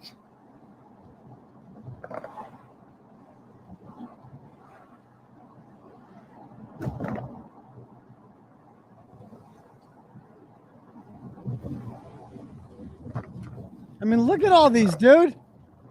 Some more condos in there. I want to say that Chris they told me that Albert- the Alberts moved towards they live near the library now, the Chris Albert clan. So they live around here somewhere now, but they're not really that important to the story right now, other than Colin Albert was, they would have moved there by then. Okay. So now we are at the library. So this is, oh, good. It's stopping. Okay. So you see that, I'm going to turn it right here. We are at the fucking library right now. So that, I don't know if you guys can see it, is the library. It's right The behind my camera, head. I mean, keep in mind, by the way, look at these fucking camera lights. There's fucking cameras all over the place. So she would have gone right by here. Straight. Yep, straight. And that, Like, look at this. So that's the Canton Library. The camera's like right up. So it would have got where I'm sitting in the car. I'm in the right-hand side. Karen's right taillight was the one that was smashed. It would have been the perfect angle to get the back of her taillight. See what I'm saying right here? Because we're going straight. It's going to get the picture of the back of your car. But unfortunately, they sent it to Lally and 2 minutes were missing. And poor Lunchbox just doesn't understand. He doesn't get it. He's just like, I don't know what happened. They give us a code and then it was missing, and then they don't really know what happened to it from there. So yeah, I don't really know. Okay. camera at the library would have picked up her right taillight, the side that I'm on right now. That would have picked it up. Okay? And then she would have kept going this way to 1 Meadows. So now we're going to go to 1 Meadows. So she would have been wicked hungry. Chris Albert didn't make me any chicken parm. I got the munchies like a motherfucker. And I'm just going to eat a little food maybe. And then wait for John to come home. And I miss him already. And really hope he's okay in there. I don't really like those people. But, you know, what's the worst that could happen? Like, let's be honest. What's the worst that could happen? It's not like they're going to murder him or anything. And that's a good point. Where John was found, like Deputy Chief Kelleher's house is diagonally across the street to the south. So his ring camera also would have picked up Karen Reed's car leaving, but it wasn't working. He got and by the way, does anyone believe that Brian Albert didn't have a ring camera in his house? Does anyone believe that he didn't have any sort of security? The dude works in gang unit shit. He is like, you deal with some bad dudes. Did you guys know that Brian Albert helped bring down the Boston Strangler? Like, this dude is dealt with some bad dudes. There's no way a guy like that doesn't have any sort of security system. Give me a break. Like that. And it's like, if you were her, like, wouldn't you just murdered someone with your car? Like, I feel like you'd go another way, like not through like the area where you're most likely to see a million cameras. Okay, so now she would come down this way, and Meadows Avenue will be 800 feet down on the right, so it'll be the second right after Canterbury Drive. Okay, so this gets bad timing. So I want to see her driveway to see what it looks like, because we saw it in that video of the ring camera video. So she gets home at whatever 12:35, 40, whatever. She gets home and she waits for like an hour. She's like, oh, hopefully he'll be home in an hour. He'll be calling me for a ride or some shit, or I don't know. And it never comes. She wakes up in a cold sweat at 4:30 and there's no John there. And so now she's freaking out. So she wakes up her niece and she tells her niece, call Jen McCabe's kid. You're friends with her and we can get Jen McCabe on the phone. So she does that and she gets Jen McCabe on the phone. Oh my God, where is he? Oh my. And for some reason, Jen McCabe is awake at 4:53. She hasn't gone to bed yet. For some reason, night of drinking, just didn't go to bed, because a lot of people do that. Cocaine's a hell of a drug. And they decide to meet up together and we're going to recreate that, what happens. But so she's back at home. Now, when she leaves her house at 5:00 whatever to go venture out looking for John, it is snowing out.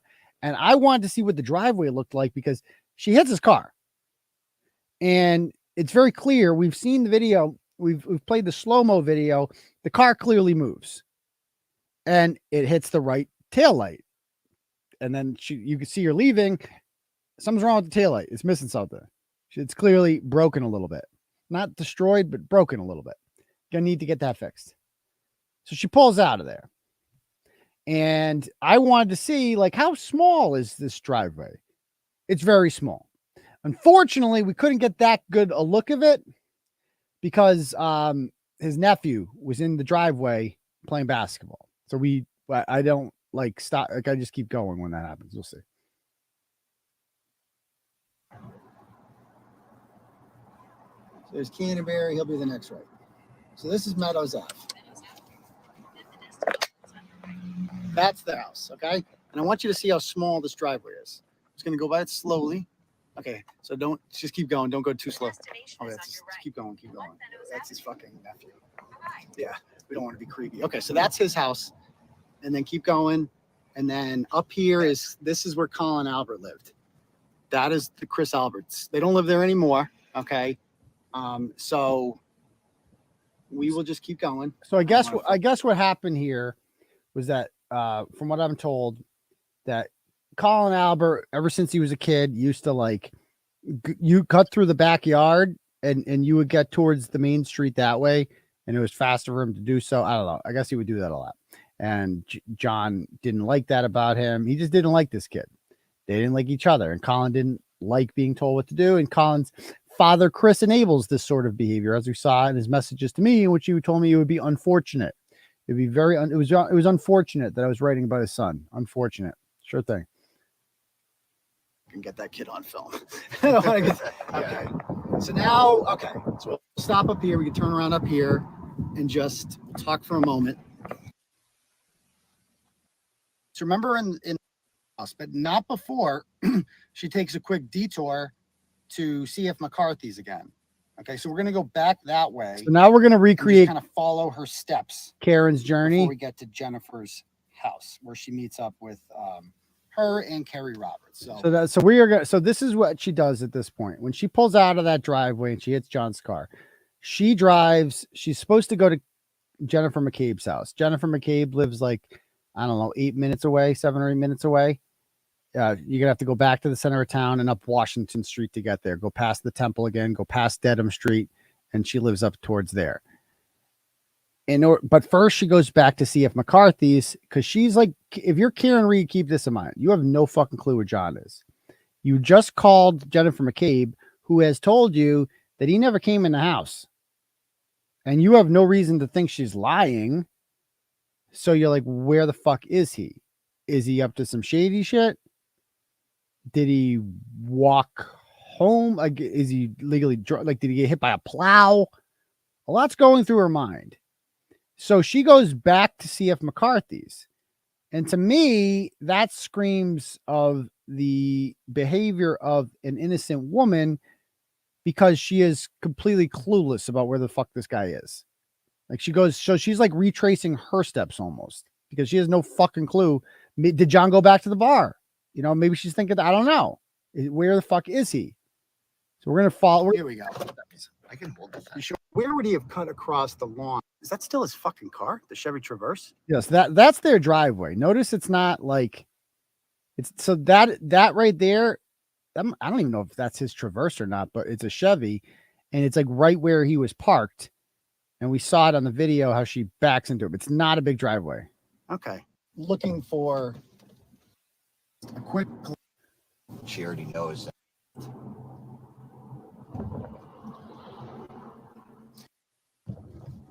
She would have gone right to Jen McCabe's house, if that makes sense. So now we're coming up here, and we should be coming up by the temple once again, by the light. Okay, so we're on our way to Jen McCabe's now. And we'll be passing Dedham Street, where she took a left the first time. But we're going to go straight now, and we're going to go to Jen McCabe's house. And she lives just past the and golf. Kerry Roberts we met lives a guy back there right near while her. we were filming, who was just like Turtle. That was crazy. That was crazy. It's pitch dark out. He was like Turtleboy, and like, yeah, I'm like, what are the odds? And we got out. We had a conversation with him. He's a young guy. He's friends with one of the Albert cousins, one of the ones we haven't talked about, and because there's 6 Albert boys. And here we are at the fucking temple again. You guys can see it over there. And there were cameras there that picked her up.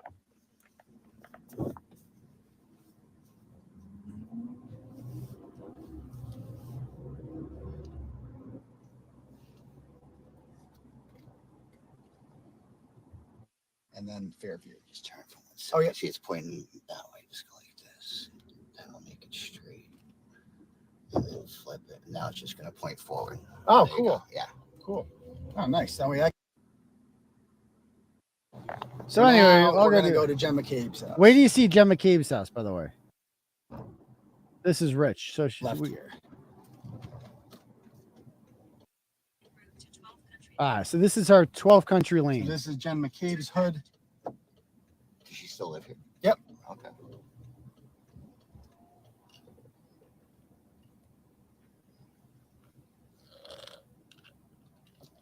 Her house will be down here on the left. See the blue light? 3 houses down. That's her house, the blue light.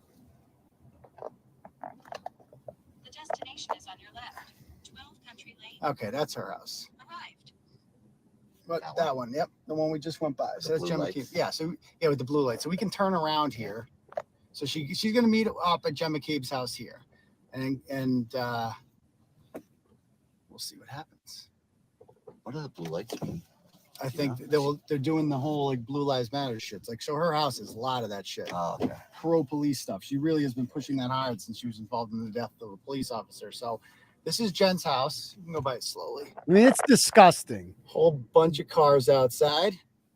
Like this. Notice the blue lights out. Jennifer McCabe is such a worthless piece of shit. Like, she really is. Like, she's so shameless. She's such a pig. She really is such a fucking disgusting pig. That's all she'll ever be. I mean, words can't describe how disgusted I am by this woman. That she was involved. Enough of this fucking pussyfooting around the bullshit. She was involved in a murder. She Googled at 2:27 a.m.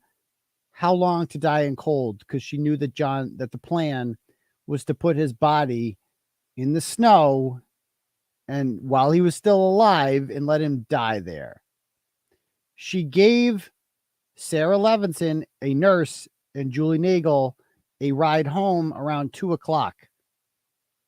And by the way, when Jen went home, she went back towards the Meadow Ave area to go see his house, to see if she was still awake at 2:47 or whatever, 2:00. Is Karen Reed suspicious of what's happening here? I don't know. She's going to go check up on her. And she knows all this. And then she she goes to every court date and sits with the family and comforts them. She's Facebook friends with Peggy O'Keefe. Kerry Roberts goes to court with Paul O'Keefe. It's fucking disgusting. Disgusting. And I don't know what the fuck is wrong with the O'Keefe family. But Jesus fucking Christ, you're disgracing your loved one. Snap out of it. Jesus fucking Christ. Jesus Christ. And by the way, Paul O'Keefe, and not to like tarnish him, but he's still facing a DUI in which he seriously injured a person. So there's that. So, okay, you take from that what you will. But anyway, they have fucking blue lights on at their house. Front.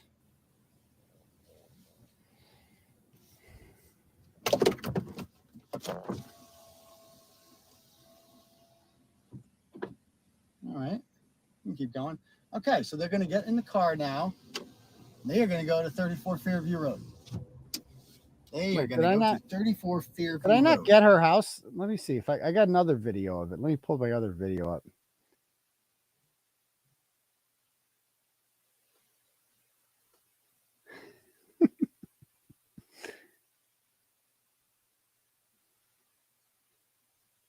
Yeah, this is the other version of it. This is, let me see. I got to change my input real quick.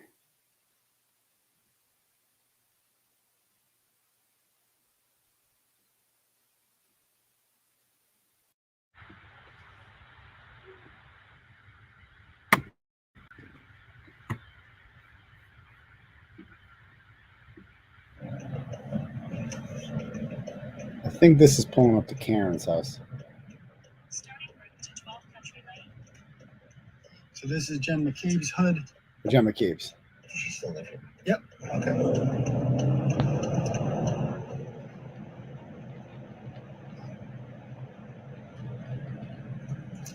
And her house will be down here on the left.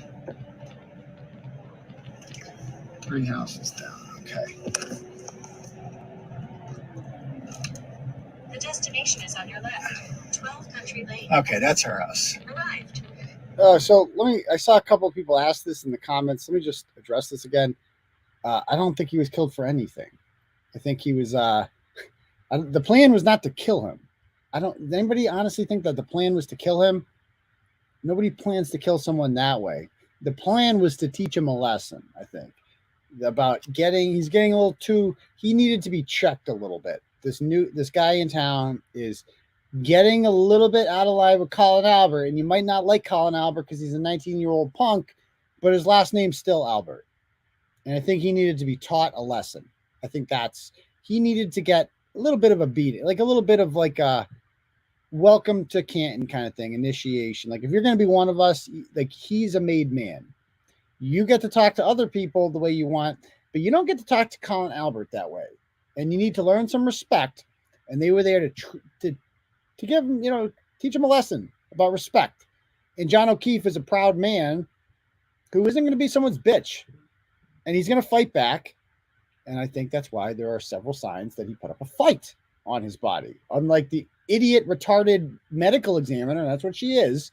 She's retarded. She has no business doing this. We've seen medical examiners mess up countless cases in the past. Like, look up the Emily Nieves case or several others. Just Google medical examiner and makes a mistake. Watch all the shit that comes up. He put up a fight. And I think that it got carried away. And in the process of the fight, he got seriously hurt. And it ended when the dog got involved. And then I think it ended with him getting hit over the head with a weight in the back of the head. And I think that knocked him the fuck out. And then they have this guy who is dying and might not ever recover for this. Maybe he's brain damage. Like, they don't know. But they can't call the cops because then they're all going to jail for something. Not murder, because he might live. But they can't have him wake up and tell the world about what just happened. So they're like, well, let's just blame it on hypothermia and Karen Reed. We'll just throw him out on the lawn. The medical examiner's report will say hypothermia. How long will it take for him to die in the cold? I don't know. Jen, Google it for us, will you? And that's why she Googled it. Because she wants to find out. Like, they knew, like, the sickest part about how long to die in the cold is the fact that the only reason that you would Google that is if the person's still alive. That's why she Googled that. So the plan was not to kill him. The plan was to rough him up a bit, teach him a little lesson. And it went too far. So this is a better angle of me pulling up the Gemma Cave's house.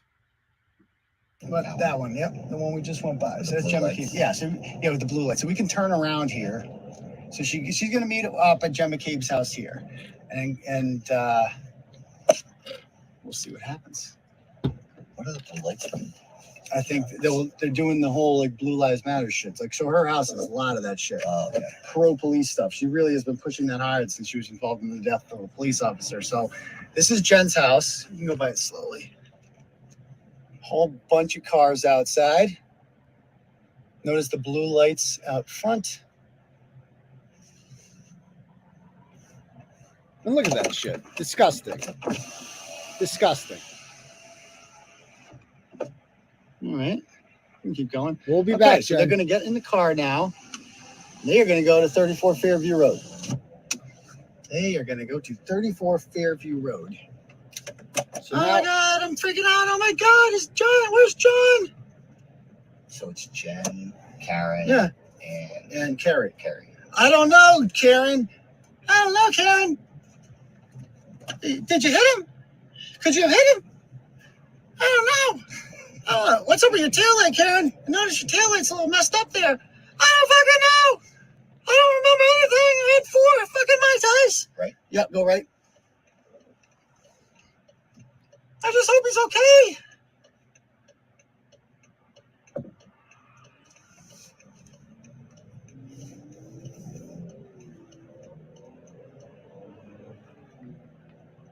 Oh my God! What's it, Karen? Are you sure? Are you sure?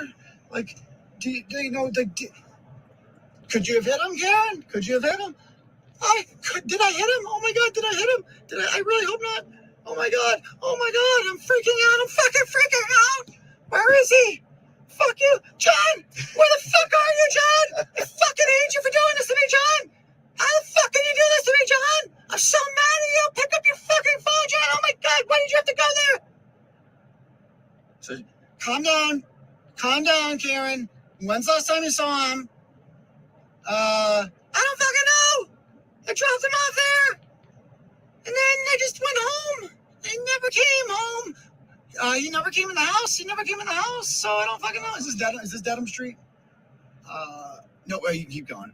Okay. So that is the way Karen took to get there. Oh, got Canton police right first. Yeah, escort. I know. Right behind the cops. And we're going to veer right up here on Chapman Street. All right, I see it. So that, like, I'm doing, like, that was the conversation that was happening at this time.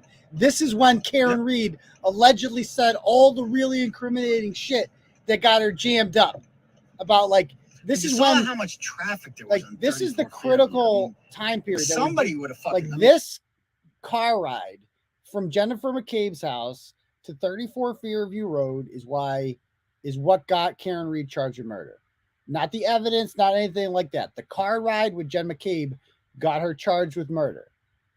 If she had just gone there by herself and never met up with Jen McCabe is the one that gave them all this information about what she allegedly said in the car. About, oh, you know, she was talking about, did I hit him? Oh my God, I hit him. Like, did I hit him? And they're putting it in her head that, did you do this? And they're probably telling, oh, girlfriend, it was a mistake. It was an accident. Don't worry about it. Oh my God, did I hit him? Did I hit him? And they're like feeding it to her. They're feeding it to her, that they're putting it in her head. Enough cars would have driven by there over a 5-hour span or whatever. They would have seen him.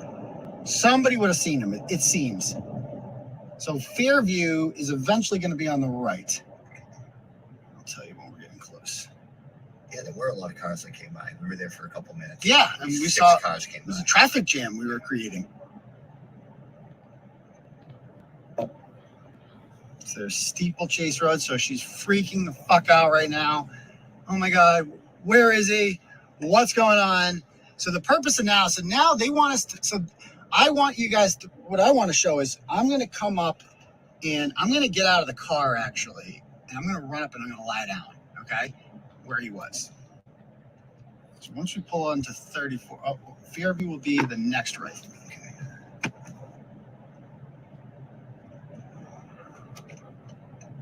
All right, so here's Fairview Road. So they were coming from this direction. And again, they're looking for John. So here's Fairview. They haven't seen it yet. So Jen McCabe's probably nervous as fuck right now. She's like, oh my God, I have to pretend I don't see it. So Jen McCabe's And like, I am going to lie down. Think of the mentality that the different mentality the people in the car have at this point. Okay, I don't know what Carrie Roberts knows and doesn't know, because Carrie Roberts to me is just the dog. She's along for the ride. Okay, good Carrie. Yeah. Have a treat. Jen McCabe is the mastermind behind this, and she knows she's in the. Jen McCabe is in the passenger seat. Carrie Roberts is driving the car, and Karen is in the back seat, fucking looking everywhere. You know, she is freaking the fuck out. She is on high alert, looking for John, looking for any side of his body. Jennifer knows exactly where John is going to be, but she can't pretend to know. But as we're going to see, it is impossible for her not to have seen this body. In the road, or not in the road, I'm going to lie down where John was lying. Yes, thank you.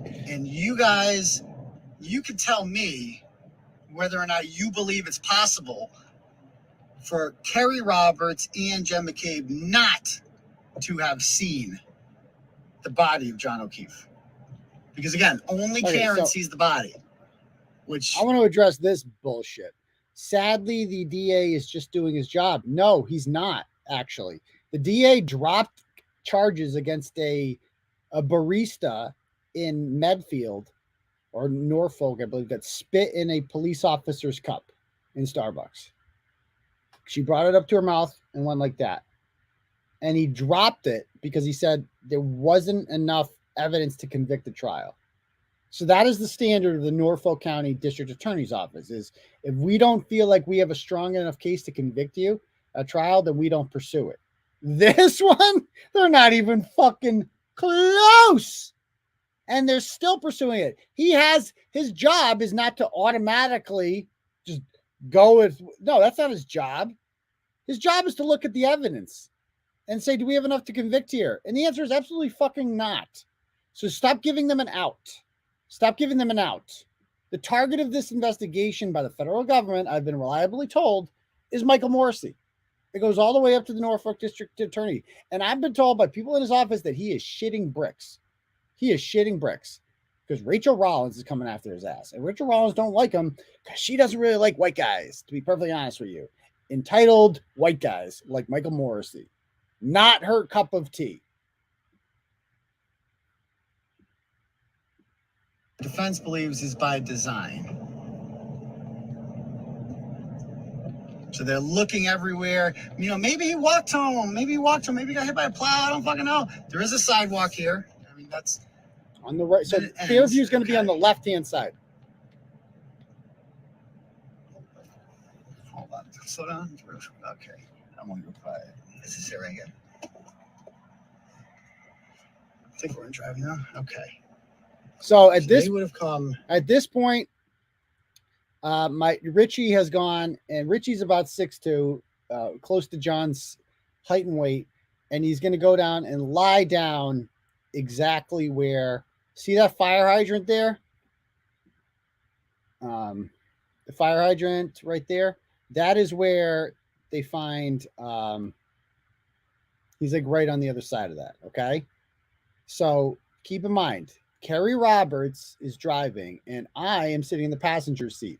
I am sitting exactly where Jennifer McCabe would have been seated.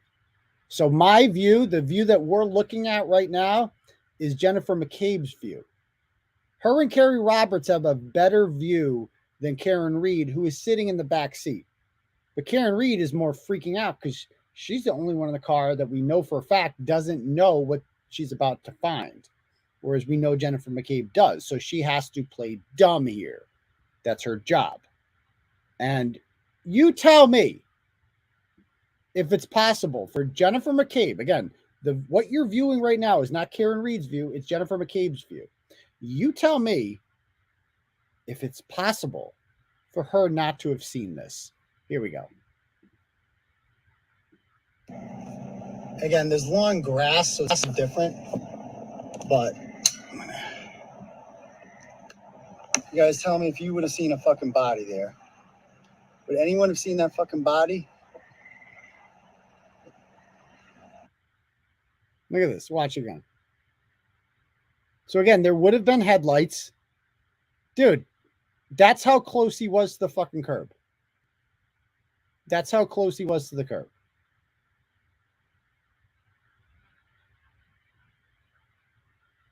No fucking way would they not have seen that. And don't even tell me, right?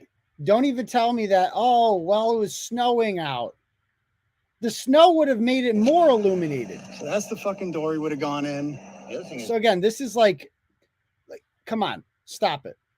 Stop it. That body where he was laying down, of course they would have seen that. Stop it. He was wearing white. And it doesn't really matter. And they're saying, well, it was snowing out. It had snowed 2 inches at that point. Somebody in Twitter tried getting, oh, it snowed 23 inches. Motherfucker, it snowed 23 inches by the end of that day, like 24 hours later. Yeah, the snowstorm, it snowed that entire whole day. This is the beginning of the storm. There was 2 inches on the ground. There is no fucking way you would not have seen that. Also, keep in mind, the plows were coming through there. They would have seen it. Also, this is a street that gets a decent amount of traffic. So many people would have seen that fucking body. This is why it was important that we went to Canton. What you just saw there was the most important part of this. Seeing in real life just how big a 200-something pound, 6'2" body would look lying 10 feet from the curb outside of 34 Fairview Road. That's what it would look like. There is no fucking way in hell that they would not have seen that. Now, this is right here. Like, this is where John would have just run in that door. He would have just run in that door, and that would explain why Ryan Nagel didn't see him. Remember, again, Ryan Nagel is the best witness for the prosecution, for the defense, because Ryan Nagel didn't see John outside the car. He didn't hear anything. Again, Karen, like, what even is the theory here? That Karen Reed went into him and then that's it? No, like, you would have had to fucking, like, back over him like 10 times. And how'd he end up on the grass? He's on the grass. He's not even on the pavement. He's on the goddamn grass. Come on. We're dealing with a child could tell you what happened here. And yes, Mary Kennedy, he was left out like trash. And I want all the people out there that like to know, like, that man was left out like trash. You're a fucking shitty, horrible, disgusting human being if you're defending him. You're fucking trash. I hope you burn in hell, Meg Kennedy, and all you stupid, useless cunts out there.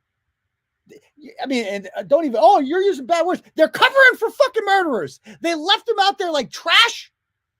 Why? Because they live in the fucking suburbs? They're classy? Fuck all of them. I hope they all rot in fucking hell for what they did to him.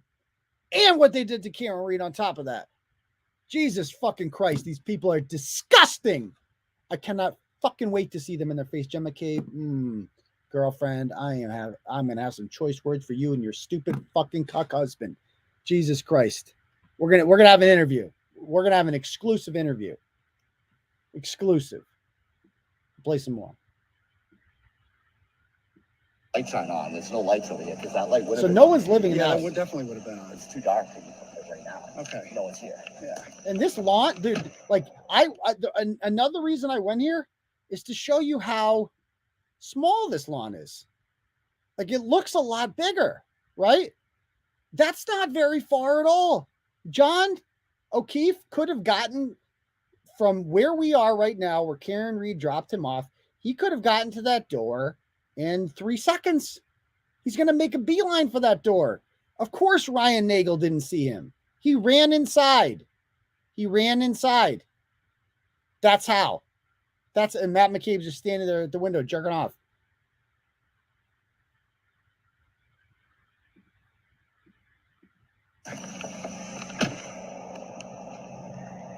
Now, another thing, even more important, like, you guys saw where that body looked like, right? Now, riddle me this. Well, actually, we'll go by it in a second. So just so we get a still shot of it too. I'm gonna lie in there. If you could just take a picture of me, I think that I guess let me go back to this. Let me go back to this one. All right. So I want to show you this. It's different from the other way too. And I think this is important to point out.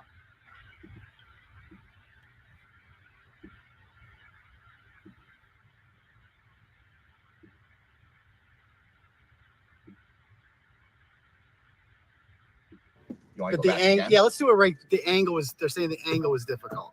Yeah, so let's do it I tried to again. turn the camera. So Let me make sure it's done the way. We do a bunch of outtakes. Did I do that? I think it's your seatbelt. Oh, is that why? Okay.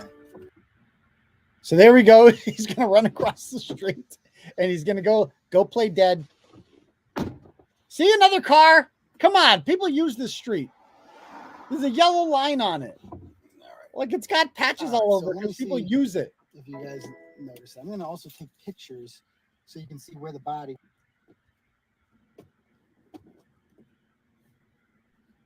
Like that would have been hard. The fucking body.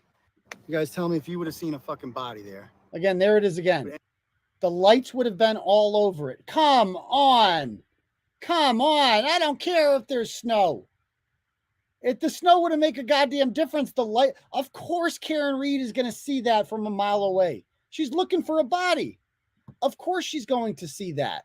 Anyone would see that. This is, again, the view that Jennifer McCabe saw. She would have saw it, but of course, she plays stupid. She plays stupid. And I'd like to point out, too, right?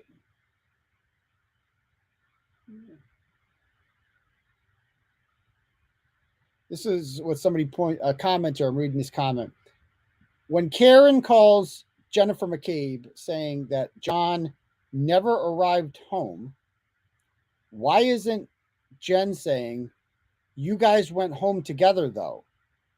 Oh, fuck. I didn't even think of that. Thank you, A New Hope. That's actually a really good comment, right? Wow. When Karen calls Jennifer McCabe at 5 in the morning or 4:53 in the morning, and it's like, John never arrived home, wouldn't the first thing Jennifer McCabe say be, you guys left together, though? Wouldn't that be the first thing she says? Oh, yeah. I didn't even think of that. But she didn't say that. Now, I'd also like to point this out. When Jennifer McCabe at 2 o'clock, so Jennifer McCabe does not leave this house until 2 o'clock. It is our assertion that John is unconscious by 12:30 at the latest. He's immediately ambushed. I think she set the whole thing up. I think she was in on it. I think he was ambushed there.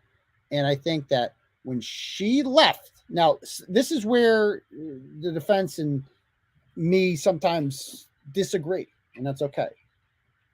It is I believe that everyone in that house knew what happened. The defense believes that Sarah Levinson and Julie Nagel might not have.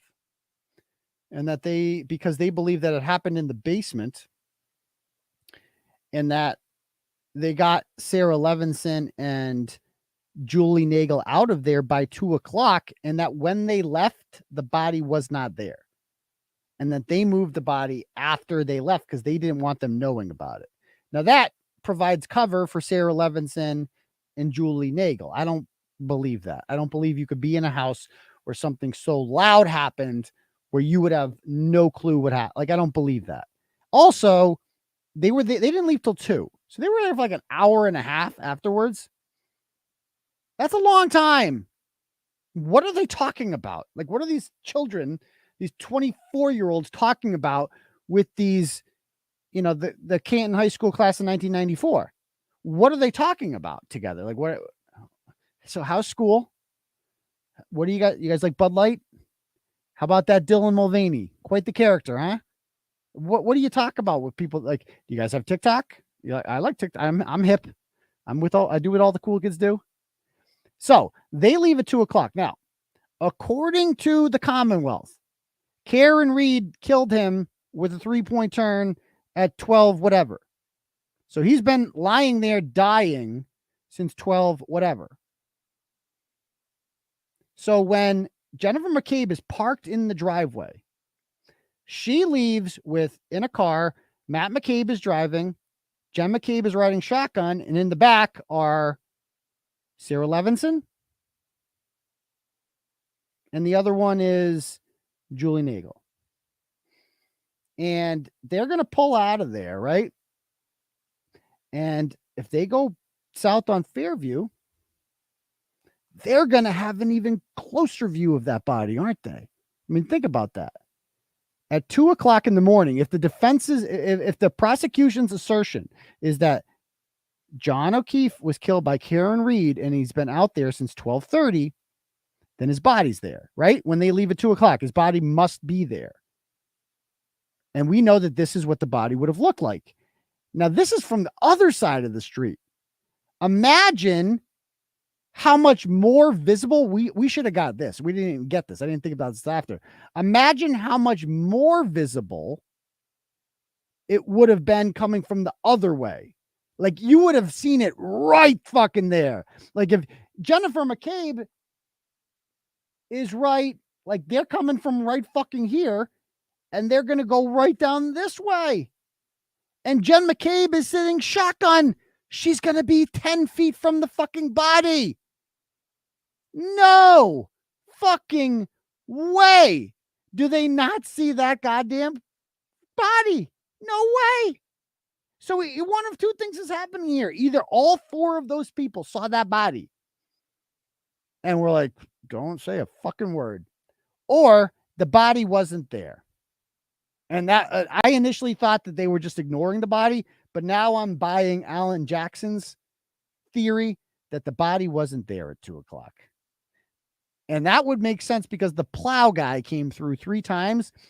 And the plow guy has no reason to lie because obviously he's not in on any conspiracy. The plow guy didn't see it either. And by the way, the police didn't even speak with the plow guy. We found out through sources that the plows came. According to Michael Proctor, the plows didn't even come through. They just didn't come through. But of course they did. Of course they fucking came through. It's a major road. Of course they're going to come through. Unless you're not going to get hit by a plow and end up lying on the ground. That's not going to happen. Like, dude, this is fucking journalism, by the way. This is what reporters used to do. Like publishing this for the fuck. Anyone have seen that fucking body?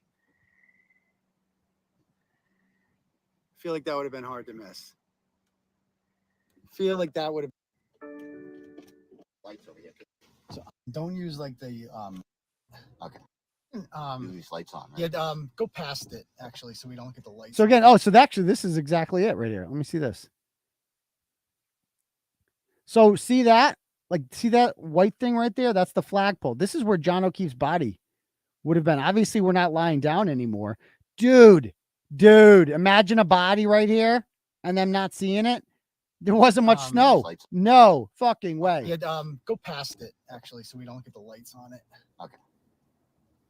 And later on, right? A year later, Sarah Levinson was not even identified. No one knew she was at the party until almost a year later. Sarah Levinson and Julie Nagel both tell Proctor that Sarah Levinson says she didn't see anything and that John O'Keefe never came in the house. Julie Nagel says that she saw like some sort of shadowy figure. She saw something on the lawn. So now why is she saying that? Because she knows that like it's not believable that no one saw something. So I think she's lying. I think she's making that up. That she's like, now she's trying to make it seem like, oh yeah, maybe because they're like, hey, say maybe you did see something. Say maybe you did see something, but then we just didn't think that much of it. So we just kept going. Just go with that story, Julie. That's exactly what happened. So there we go. That's how you do journalism, folks. That was my trip to Canton. And yeah, that's the end of it. All right. So, all right. Any questions you guys have? Anything you guys want to talk about? Any questions about this case? I'll be back. It's not going to be my last trip to Canton. I'll tell you that much. She didn't see the body, but she saw the cell phone under the body. Is that what she said? I mean, there's so many things here.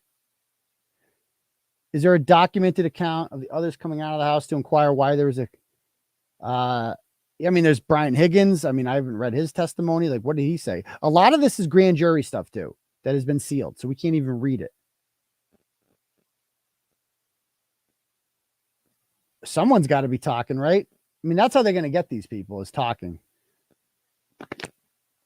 I listened to that Note My Objection lady from who I like. She's on TikTok, but now she's kind of like wishy-washy with it. She's like, I don't know. Like, she's like, we shouldn't jump to, like, she doesn't believe that Karen Reed did it.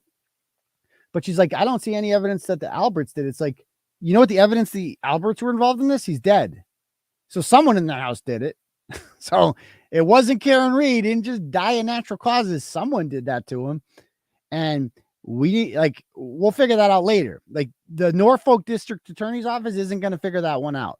Neither of the state police, neither of the Canton police. The feds are going to figure that out. You'll see. You'll see. So what is it about the solo cups? Basically, by the way, smash that like button. How many likes we got on this video so far? I don't even know. But the solo cups, they use solo cups to collect the blood evidence that was in the snow, apparently. And that's the other thing. John O'Keefe has one shoe on at the time. Where's his other shoe? Oh, they find the other shoe 12 hours later. When the Canton police searched the first time, all they find is blood and a broken cocktail glass from the waterfall, allegedly. I've seen the cocktail glasses at the waterfall. They're just like I have in my cupboard. I have exact same ones. They could easily have those in the Albert home. I think the original plan was to blame it on saying he got smashed over the head with that cocktail glass. I think that was the original plan. And then they're like, oh shit, let's go with the taillight. But yeah, I forget where I was going with this, but how many times did Karen call Jen McCabe? Just once. She got through immediately because she was up at 4:53 for some reason. My biggest thing is Jen said she saw Karen drive off. So where was John? Yeah. Well, they're saying that John was just on the lawn, but that's the thing. It's like none of them heard a sound. You understand how violent that would have been? Like she would have dragged his ass and somehow he ended up on the grass. I mean, it's just so stupid. It's so insulting that we're even that our institutions are treating us like this, that we're that stupid. Brian Higgins has a great work ethic. He was drinking on a weekend. Great work ethic. He was drinking on a weekend night, then went to his office to work at 1 a.m. What a guy. Yeah, seriously. Smash that like button. There we go. Yeah, I mean, I do like Note My Objection, but I don't even know her real name. She does a good job, but her most recent video about this, I watched it today. Should we bring it up? Let's bring it up. I'll show you what she said that I disagreed with.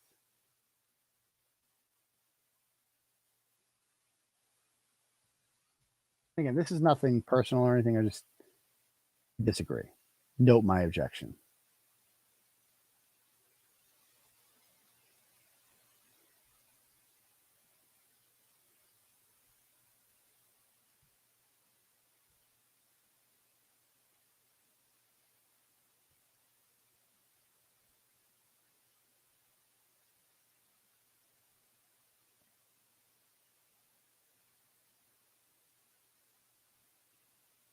There it is. Something that I think is important to point out, and I understand like the fascination with the Reed case, the O'Keefe case, and true crime. And I mean, it's fascinating to me. And I mean, I love a good case where there's all kinds of different theories and evidence and allegations.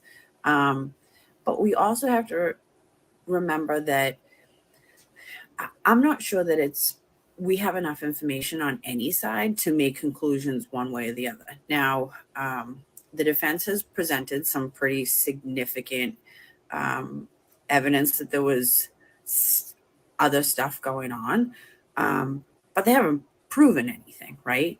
And the government has... So stop right there. So they haven't proven anything. It's not the defense's job to prove that Brian Albert did this. They're kind of like doing this on their own to exonerate their own client.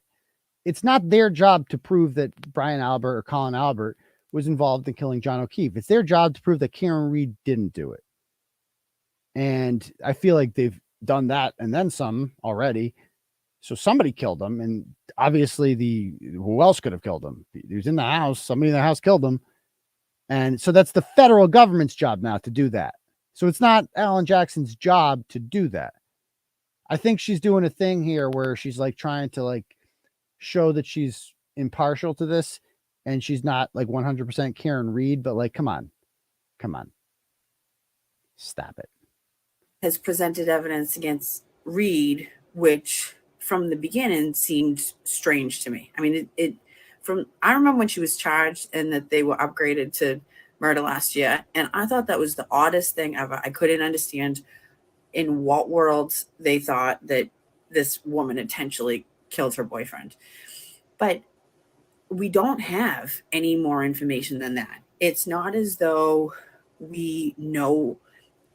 Take the defense theory, right? That he was killed in the house. How is that ever going to be proven if that's the case? If that's the case, if that's real, that means that somebody in the house has to flip.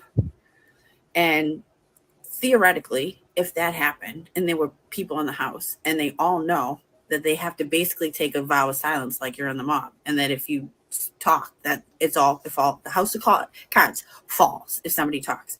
And so if everybody knows that and understands that and doesn't ever talk, how do you ever prove a case against anybody in that house? Never. No way. There's no way. I mean, there's no, because it'd be way too much reasonable doubt, right?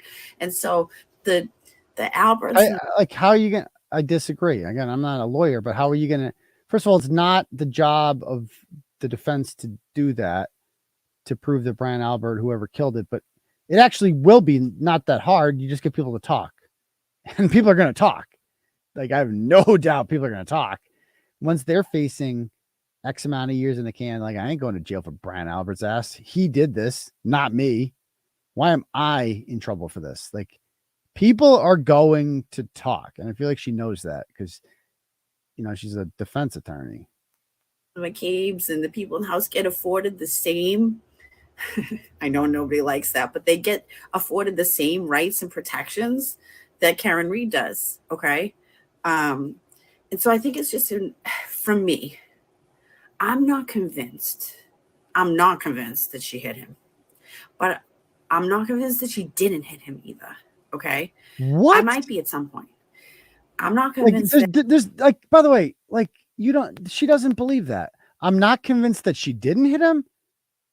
Yes, you are. Like, stop it. Like, that's what, like, I don't, some people like to do this thing where they pretend to be like, oh, look at me, I'm fair and objective. Like, no, you are convinced because you're not a stupid person.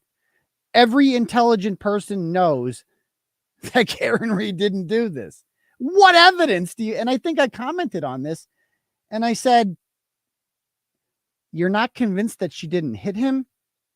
What evidence is there that she did hit him? I go, no taillight pieces by Canton police found. Bite marks all over him. He's 12 feet from the road. I'm not convinced of anything, which to me means no criminal case. So basically she's saying you're like, it's not guilty, but she's not saying it's innocent.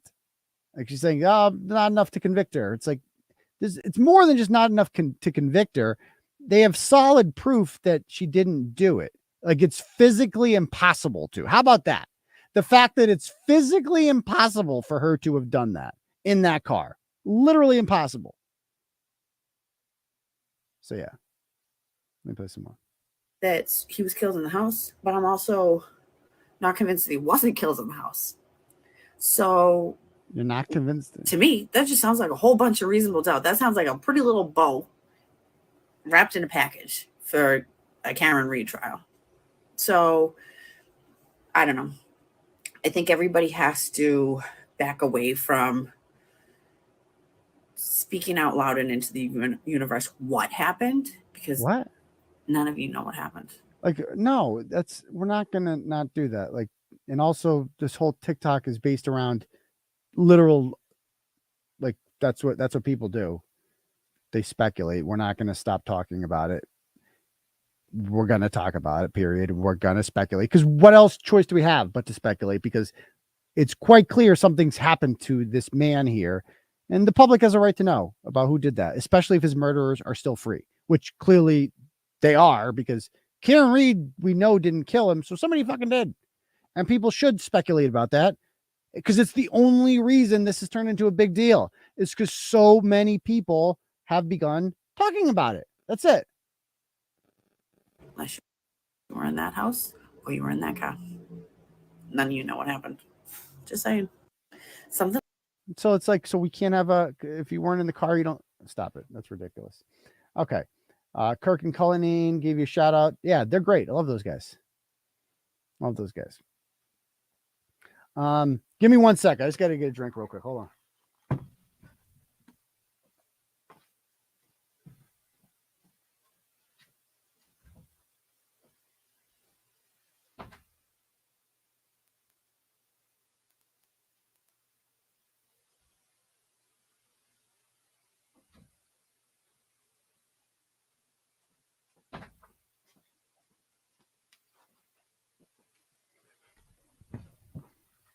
All right, we're back. Let me read a couple turtle chats here before I forget.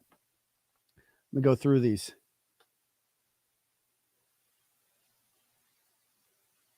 All right, first one up is from Kathleen, sends $10 and just says thank you. Thank you very much, Kathleen. Appreciate that. We got 10 from Lisa, says, I love all you do. You're so amazing. Well, that's very nice. It was great meeting you in Newton. Great meeting you too. I was at the pro kindergarten drag queen show. That's what I was there for. I hope I love how you're exposing these Canton Mass police people. It'll be a movie for sure. Well, thank you very much, Lisa. Next one is from Horsefucker. Just brought my turtle merch. See you on the 25th. Absolutely. Yeah. Get your Google shirts. If you're coming to court on the 25th, order it now. Order your shirt now in the Turtleboy store. Maybe someone can drop that link in the comments to the Turtleboy store to get your Haas Long to Die in Cold shirt. It would be great to have her greeted by a wall of those shirts outside of court. That'd be so cool. Next up. Thank you. Steve sends $25, says, you are the best around. I survived a month in the hospital because of your content. That's very nice. I am forever grateful. Thank you for helping through the toughest part of my life. Nobody appreciates their fans more. You're right about that. Keep dominating Canton. Well, thank you very much, Steve. I appreciate that, sir. $100 from Jack says, these families are the trashiest trash bags of all time. In a way, Colin is a victim too, because he will be a dysfunctional adult in and out of prison for the rest of his life. Hopefully his cellies don't find out about his law enforcement relatives. He might want to start biting pillows for practice. Very, very true. We got a turtle chat here on the Cash App. Let me pull this one up. It says here, Brian Donahue sends $10 and says, great work for the Karen Reed story. Thank you very much, Brian. And he also sends another 10. He says, a little behind tonight, but watching from Chicago. Oh, nice. Justin Green sends 50 and says, miniswithamission.com, August 8th, mini horses. Okay. Mini horses. Thank you.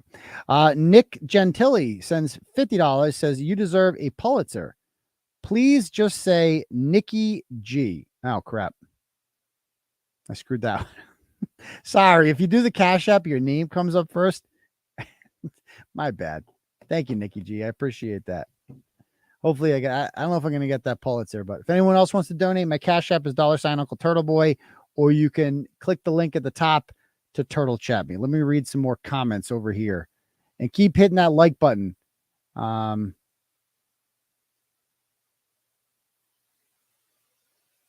and that's another thing. Karen drives a Lexus SUV, a 2021. She would be ripping through that snow. The snow wouldn't be a big deal for her. This is a good question. What was the justification for changing the charge to murder for manslaughter? They don't have one. And they're just like, let's throw the book at her. I don't even think there was. Actually, what probably was? I think it's the fact that the 2021 Lexus XUV has a camera and that tells you when somebody's in back of you. So it would have been going off the hook, and that would prove that she did it on purpose, right? I think that's what got her for the murder charge. I spoke with police about this case. They thought it was wild how Brian had full reign over the body crime scene.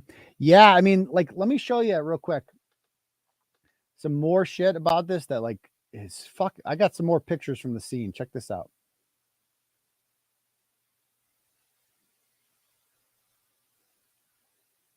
So again, come on, stop it. But this, by the way, there was like tall grass. It's even less visible. Like I would argue that it would have been more visible on that night. The snow would have almost illuminated it more. This is what it was like, man. At 8 o'clock, 2 hours afterwards, Jen McCabe's car was there already at 8 a.m. Like he was found right here. That's where we were laying. That's where he was found. How many inches of snow is this at 8 a.m.? Like 3 inches tops?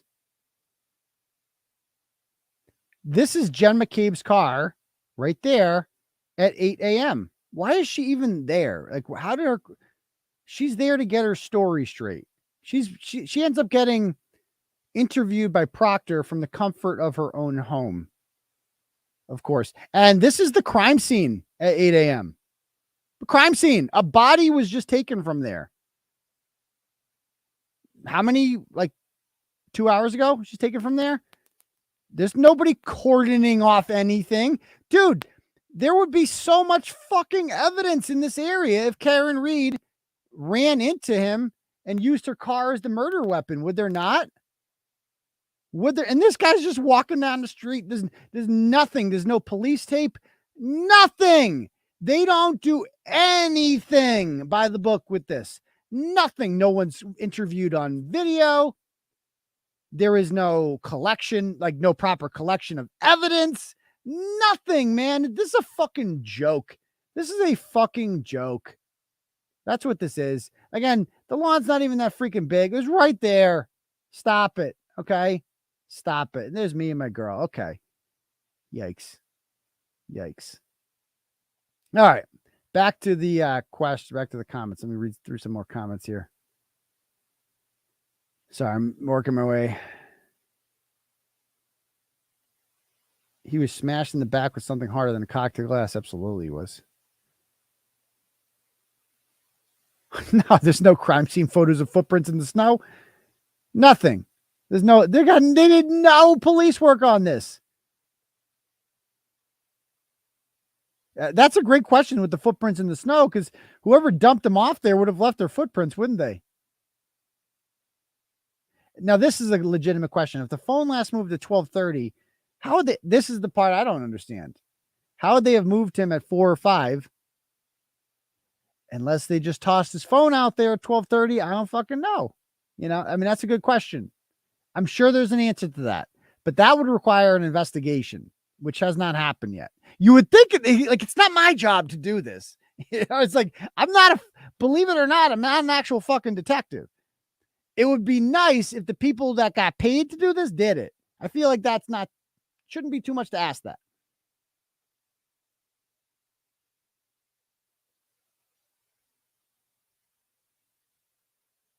Do you think John was carried out of there?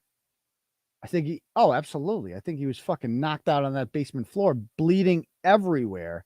Everywhere. There was probably so much blood loss in the basement. That's why I had to get rid of the whole fucking floor.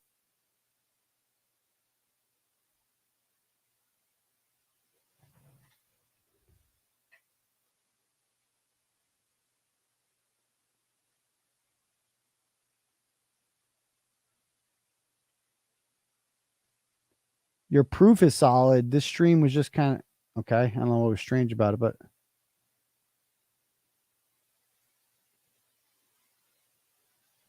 yeah, that's good. I mean, so maybe that's what they did. Maybe that's what they did.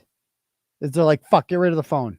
You know, first thing they did. Like, what do we do with the body? Because it's a lot easier to get rid of a phone. And then they threw him on top of his phone.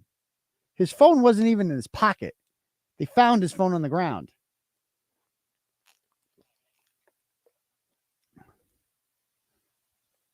And he died of hypothermia, so he likely could have been groaning initially.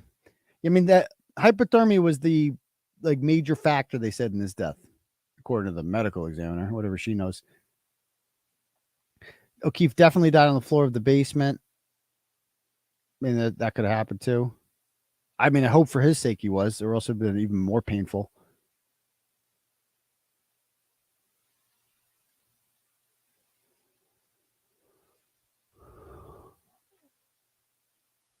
I'm trying to read all these comments.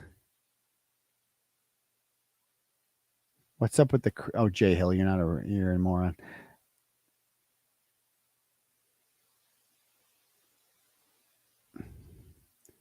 Whoever made the fantastic point that Brian Albert not coming out to see a brother in law enforcement unresponsive on his lawn, likely to have visible injuries himself.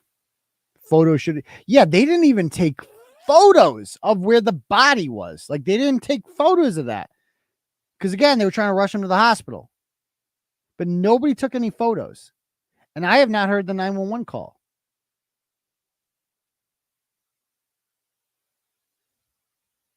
Yeah, not only is Proctor still working, like, he's not on leave, nothing. Like, this never happened. They're just like, fuck you. Like, that's what they're doing. And I swear to God, if those 4 fucking troopers, I think I played that video to you guys, right, the other day, of those 4 hardo troopers. Oh, I want to smack them. Oh, I just want to I fucking hate those guys. Those guys aren't cops, like I said. And I don't use this word a lot when it comes to cops because I respect cops in general. Those guys are not cops. Those guys are pigs. Okay. That's what those guys are. Let me see here. Let me find this video. What day was Turtle Club? It was yesterday, right? What's today? I need yesterday. Let me get yesterday. I got a video of it somewhere. Here it is. Let me pull this video up. Check this video up. Not that one.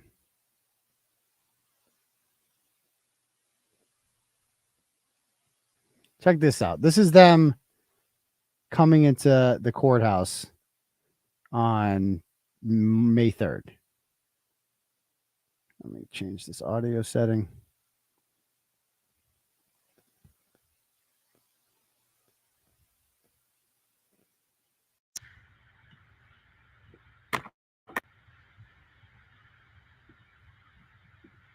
Watch this. Look at these 4 troopers come up here. With the Scully cap. All of them have shaved heads except for the last guy. I mean, look at these fucking losers. These fucking losers. I just want to laugh at them. What, you think you're fucking tough?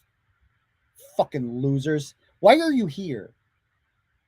Why are you here? You're disgraceful.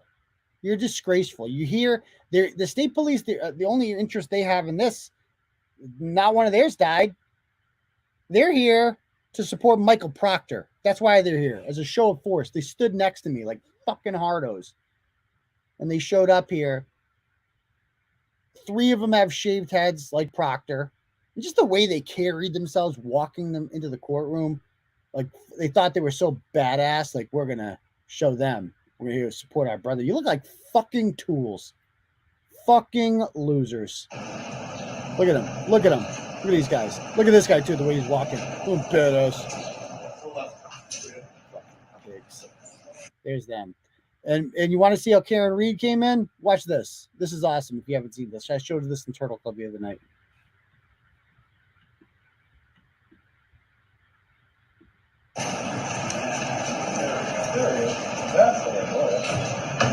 This is how they roll up. The defense team, they got a driver. So this is their friend. Again, by the way, all of John, like, people are asking, like, how do John O'Keefe's friends feel about this? All those people sitting on John O'Keefe's side of the courtroom, those are not his friends. His friends are on Karen's side. The people that went on vacations with him, that went on trips with him, that did shit with him socially, they're all on Karen Reed's side.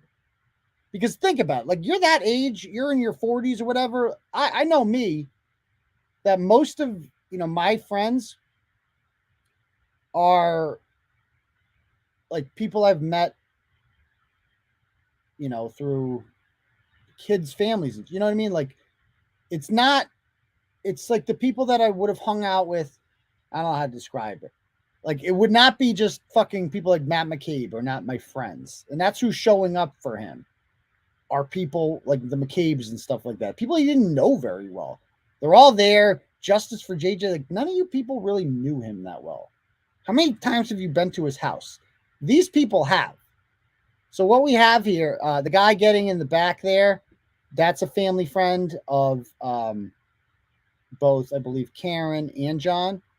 That's Alan Jackson and his associate Liza, and there's David Yannetti. And then Karen's going to come out. Now listen to this. Now, keep in mind, a month when Karen is first indicted, she's being called a cop killer when she walks into court. And that's how she's being treated. Oh, how the tables have turned now the Turtleboy's involved.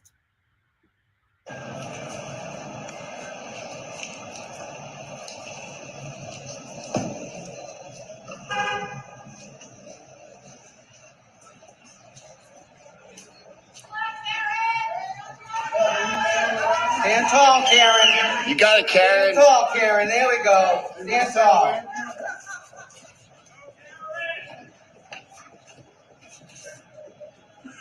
That was it. Was that it? Yeah. How many times has that ever happened for somebody being charged with murder of a Boston police officer that they get cheered walking into court? I mean, fuck those guys. Fuck those state troopers that did that. They're disgraceful. They disgrace an honorable profession. They disgust me. Fake cops. That's what they are. Fake cops. Okay, back to the chats here. Oh, let me read more questions. Well, she is impartial. She's an attorney. Your video shows but it's just like to say that I don't know. Like, I don't know if Karen Reed killed her with car. That's not being impartial. That's being ignorant. Like, and I don't mean to name call. She seems like a nice lady, but she doesn't believe that. I know she does not believe that there is any chance Karen Reed killed her. She's not stupid. And so that's not being impartial. That's like attempting to show that, like, oh, it could go either way. We don't really know. It's like, but we do know Karen Reed didn't do this because it's impossible.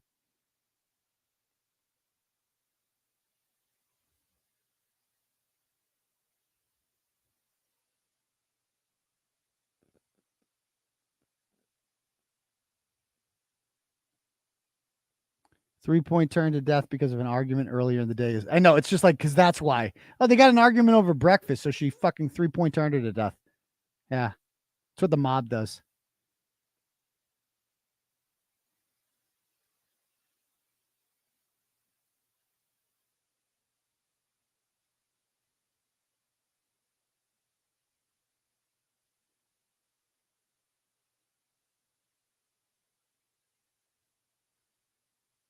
And like Leah says here, they're already talking. Of course they are.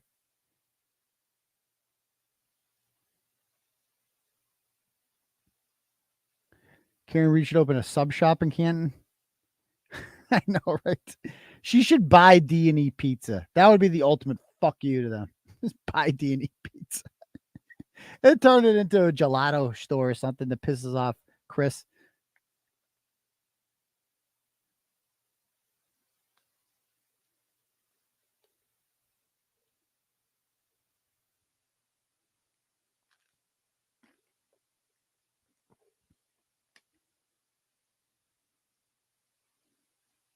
Sorry, I'm still on your reactions to the TikTok right now.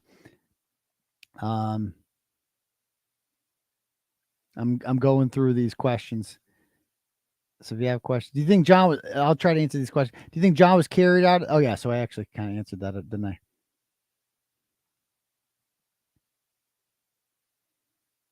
She's trying to string out months of views. Let's see.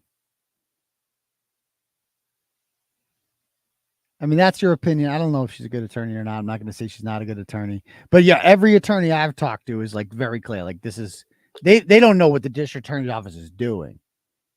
That's the thing.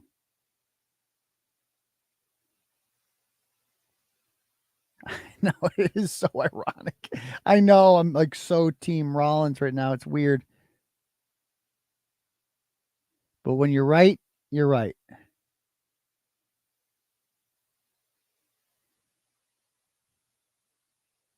Apparently, Katie Thompson is a Minifan.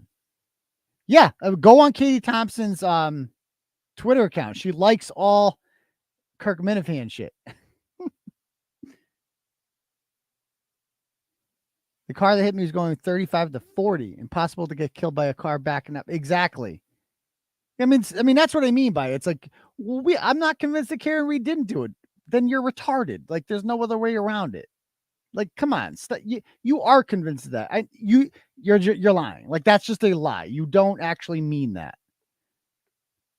I started calling him Lunchbox because of his last name begins with L, and like Lunchbox to me just reminds me of a kid that brings a lunchbox to school, like a dorky looking kid. Call him Lunchbox, but apparently that's what Nick Rakita called the ADA from the Kyle Rittenhouse case because he's fat. Call him Lunchbox.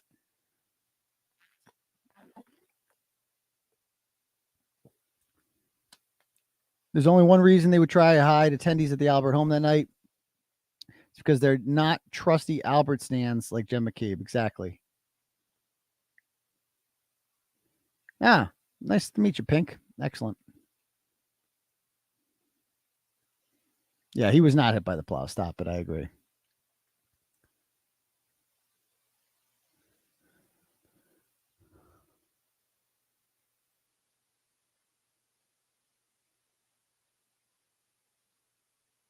Was that like was that or people like, oh, that was a dud that I showed? I don't know what you want me to show. What did you think I was going to show you? I recreated her entire movement.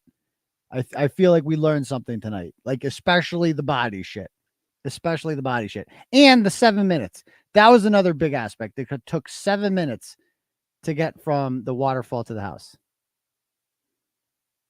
Who is still living in John's house? The grandmother. His mother lives there with the 2 kids. And I'm happy for them that they got to no, so there's no super chat option, Pink. We have a turtle chat option because we're demonetized. So if you'd like to donate, you can click at the link at the top that brings you to something called Turtle Chat. I'll get a notification that way and I can read your message. It does the same thing as super chat, except they don't take 40%. Yeah, I mean, you can't get over the Google search, man. And they have no response to the Google search other than she had other browsers open at the time.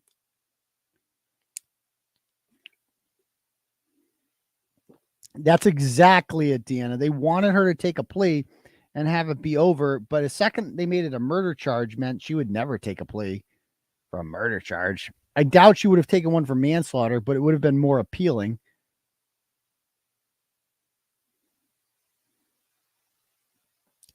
What's the prosecutor's idea of a motive? Is that they got in a fight over breakfast.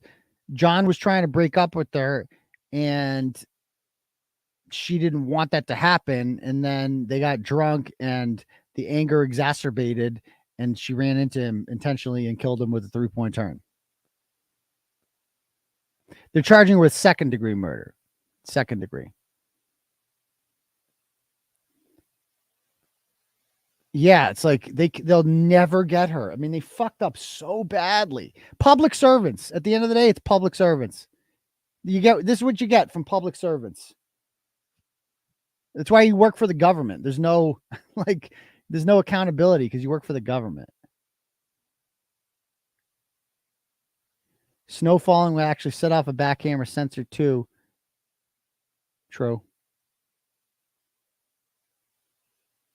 Turtleboy would have a lot more people supporting people if Debsy wasn't. Oh, calm down.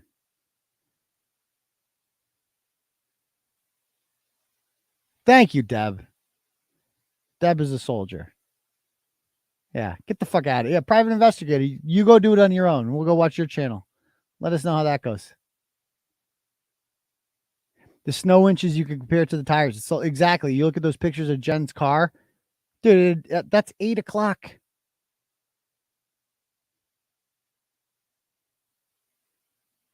Yeah, they did use the Canton police used the goddamn snowblower. A snowblower to clear the snow off him. Like, what? You have to be kidding me. No, a leaf blower, I want to say. They did. A leaf blower.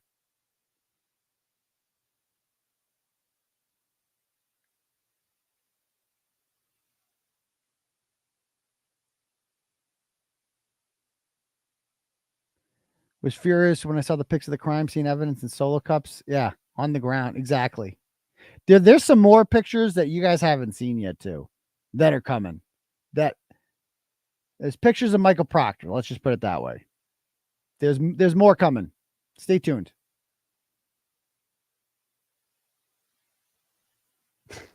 That's a great point. He actually said that he doesn't know what the dogs.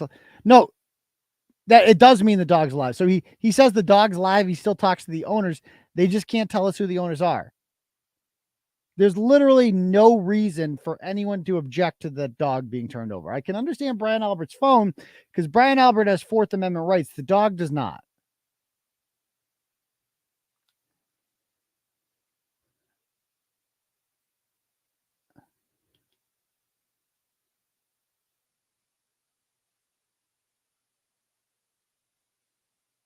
Yeah, exactly. I think that makes the most sense is they move the phone. You're right.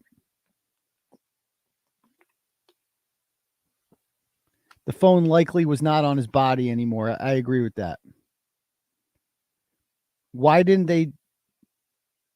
Well, didn't they say his phone moved around 6 a.m.? No, 6 a.m. is when they found the body. So they found the body on top of the phone. It was underneath him. And then they moved the body. They're going to move the phone too. Proctor had the phone. Proctor ended up getting the fucking phone. So it's going to go where he goes. State police have body cams, but not the detectives don't. The detectives don't. You saw those guys coming into court. None of those guys have body cams on. That's how they dress. I believe she'll be found not guilty. I believe that's a loss. If she gets found not guilty and it makes it to trial, that's bad news for everyone. That means they're never going to go after the real people that did it.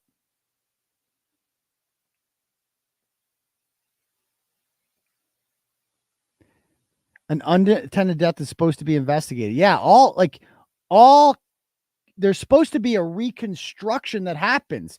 There's supposed to be, for any death like that, there has to be a reconstruction. It never happened. Also, what never happened was like the crime scene was not protected, man. That's insane.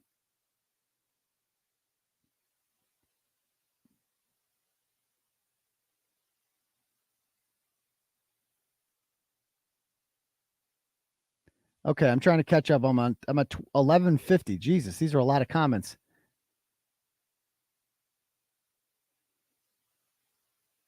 Court documents say that most adults involved convened at Brian's house later that day for hours. They did. They totally did. Because they had to get their fucking story straight. Insane.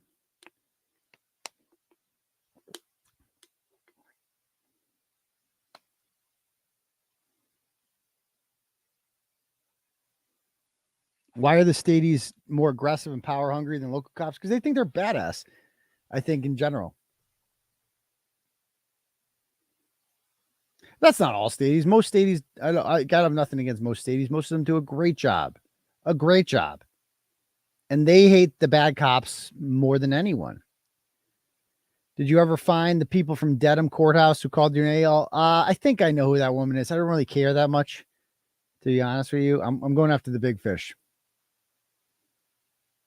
The date of the photo that Colin put those knuckle pictures up was February 26th. So you can do the math about whether or not it was that night or not. Whoever made the point about Jen not saying, I thought he went home with you immediately when Karen called, nailed it.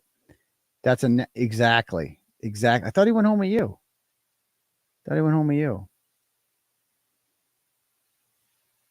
How much blood was there when they found the body? Not that much, and only in some solo cups, which is weird too, don't you think? Wouldn't there be more blood? It's almost as if most of the blood was in the house. I'm guessing.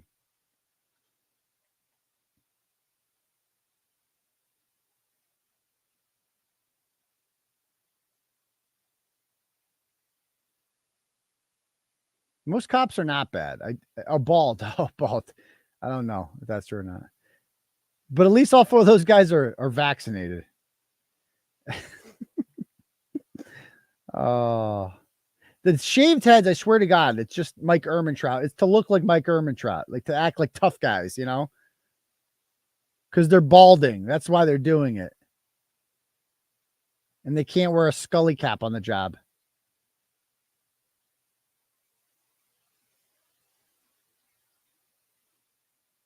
Yes, he was a Duxbury police officer. That's right.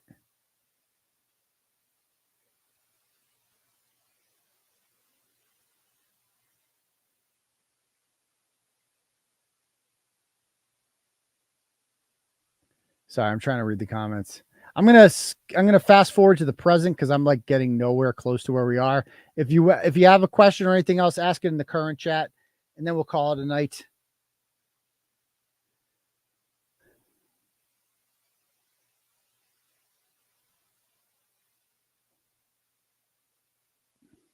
Oh, thank you, Samantha. I appreciate it. The timeline I thought was important. The prosecution is literally turning into the defense, and the defense is turning into the prosecution. You're totally right. Totally right about that. Why isn't the new dog owner coming forward? Because there is no new dog owner. Dog's dead. Sorry. Spoiler alert. Dog's dead. Dog's dead.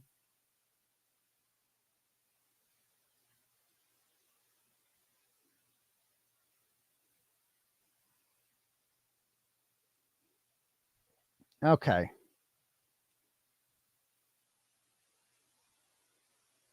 Celtics close it out tomorrow. God, I hope so. But you just never know with this team, man. You never know. I could totally picture them not winning, but man, the path to the Duck Boat Parade is right there, though. Give me the Heat. Give me the Lakers. God, I want that. I can't believe our luck. I mean, that house is a piece of shit anyway.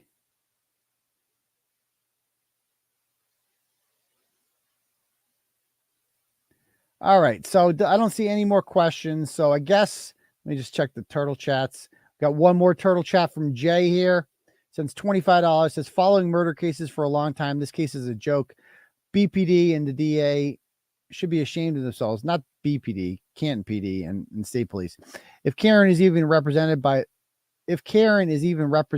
toddler, the toddler that can barely talk with exploit the truth, it's fucking retarded. Not sure what that means. I am good friends with a few detectives from local and state police. They can't believe the shit's going on. Thank you for doing what you're doing, sir. Proctor is a piece of shit bag, staging evidence. They never followed protocol in any aspect of the death. You're absolutely right. And thank you for the dono, Jay. I appreciate that. Very, very true. All right. So why get rid of your dog to appease a neighbor when that's another good point. Remember, by the way, remember he said that they got rid of the dog because the dog was aggressive towards another dog. There was an incident, and then that dog's owner was like, hey, we need you to get rid of your family dog. And he was like, okay, no problem. But if you were moving out, why would you do that? Because you're not going to be neighbors with them anymore. And also, who is that neighbor? Like, have we heard from that? Like, who is that neighbor? We haven't heard from them. We're just taking Brian Albert's word for it. Okay. Okay. Thank you very much. Those are great lawyers. However, this has been a great comments. Yeah, I'm really enjoying this true crime shit. You know, I'll enjoy it a lot more when Karen Reed is exonerated and the rightful killers are arrested. So I hope that happens. But anyway, we're going to call it a night, ladies and gentlemen. Thank you for joining the Turtle Boy Live Show. Remember to give us a big thumbs up if you haven't done so, and smash that subscribe button. Stay tuned. There's going to be more fireworks coming. We're now in week 4 of this one. We just finished week 4 of the Canton story, and we got more coming. All right. Peace, Turtle Riders.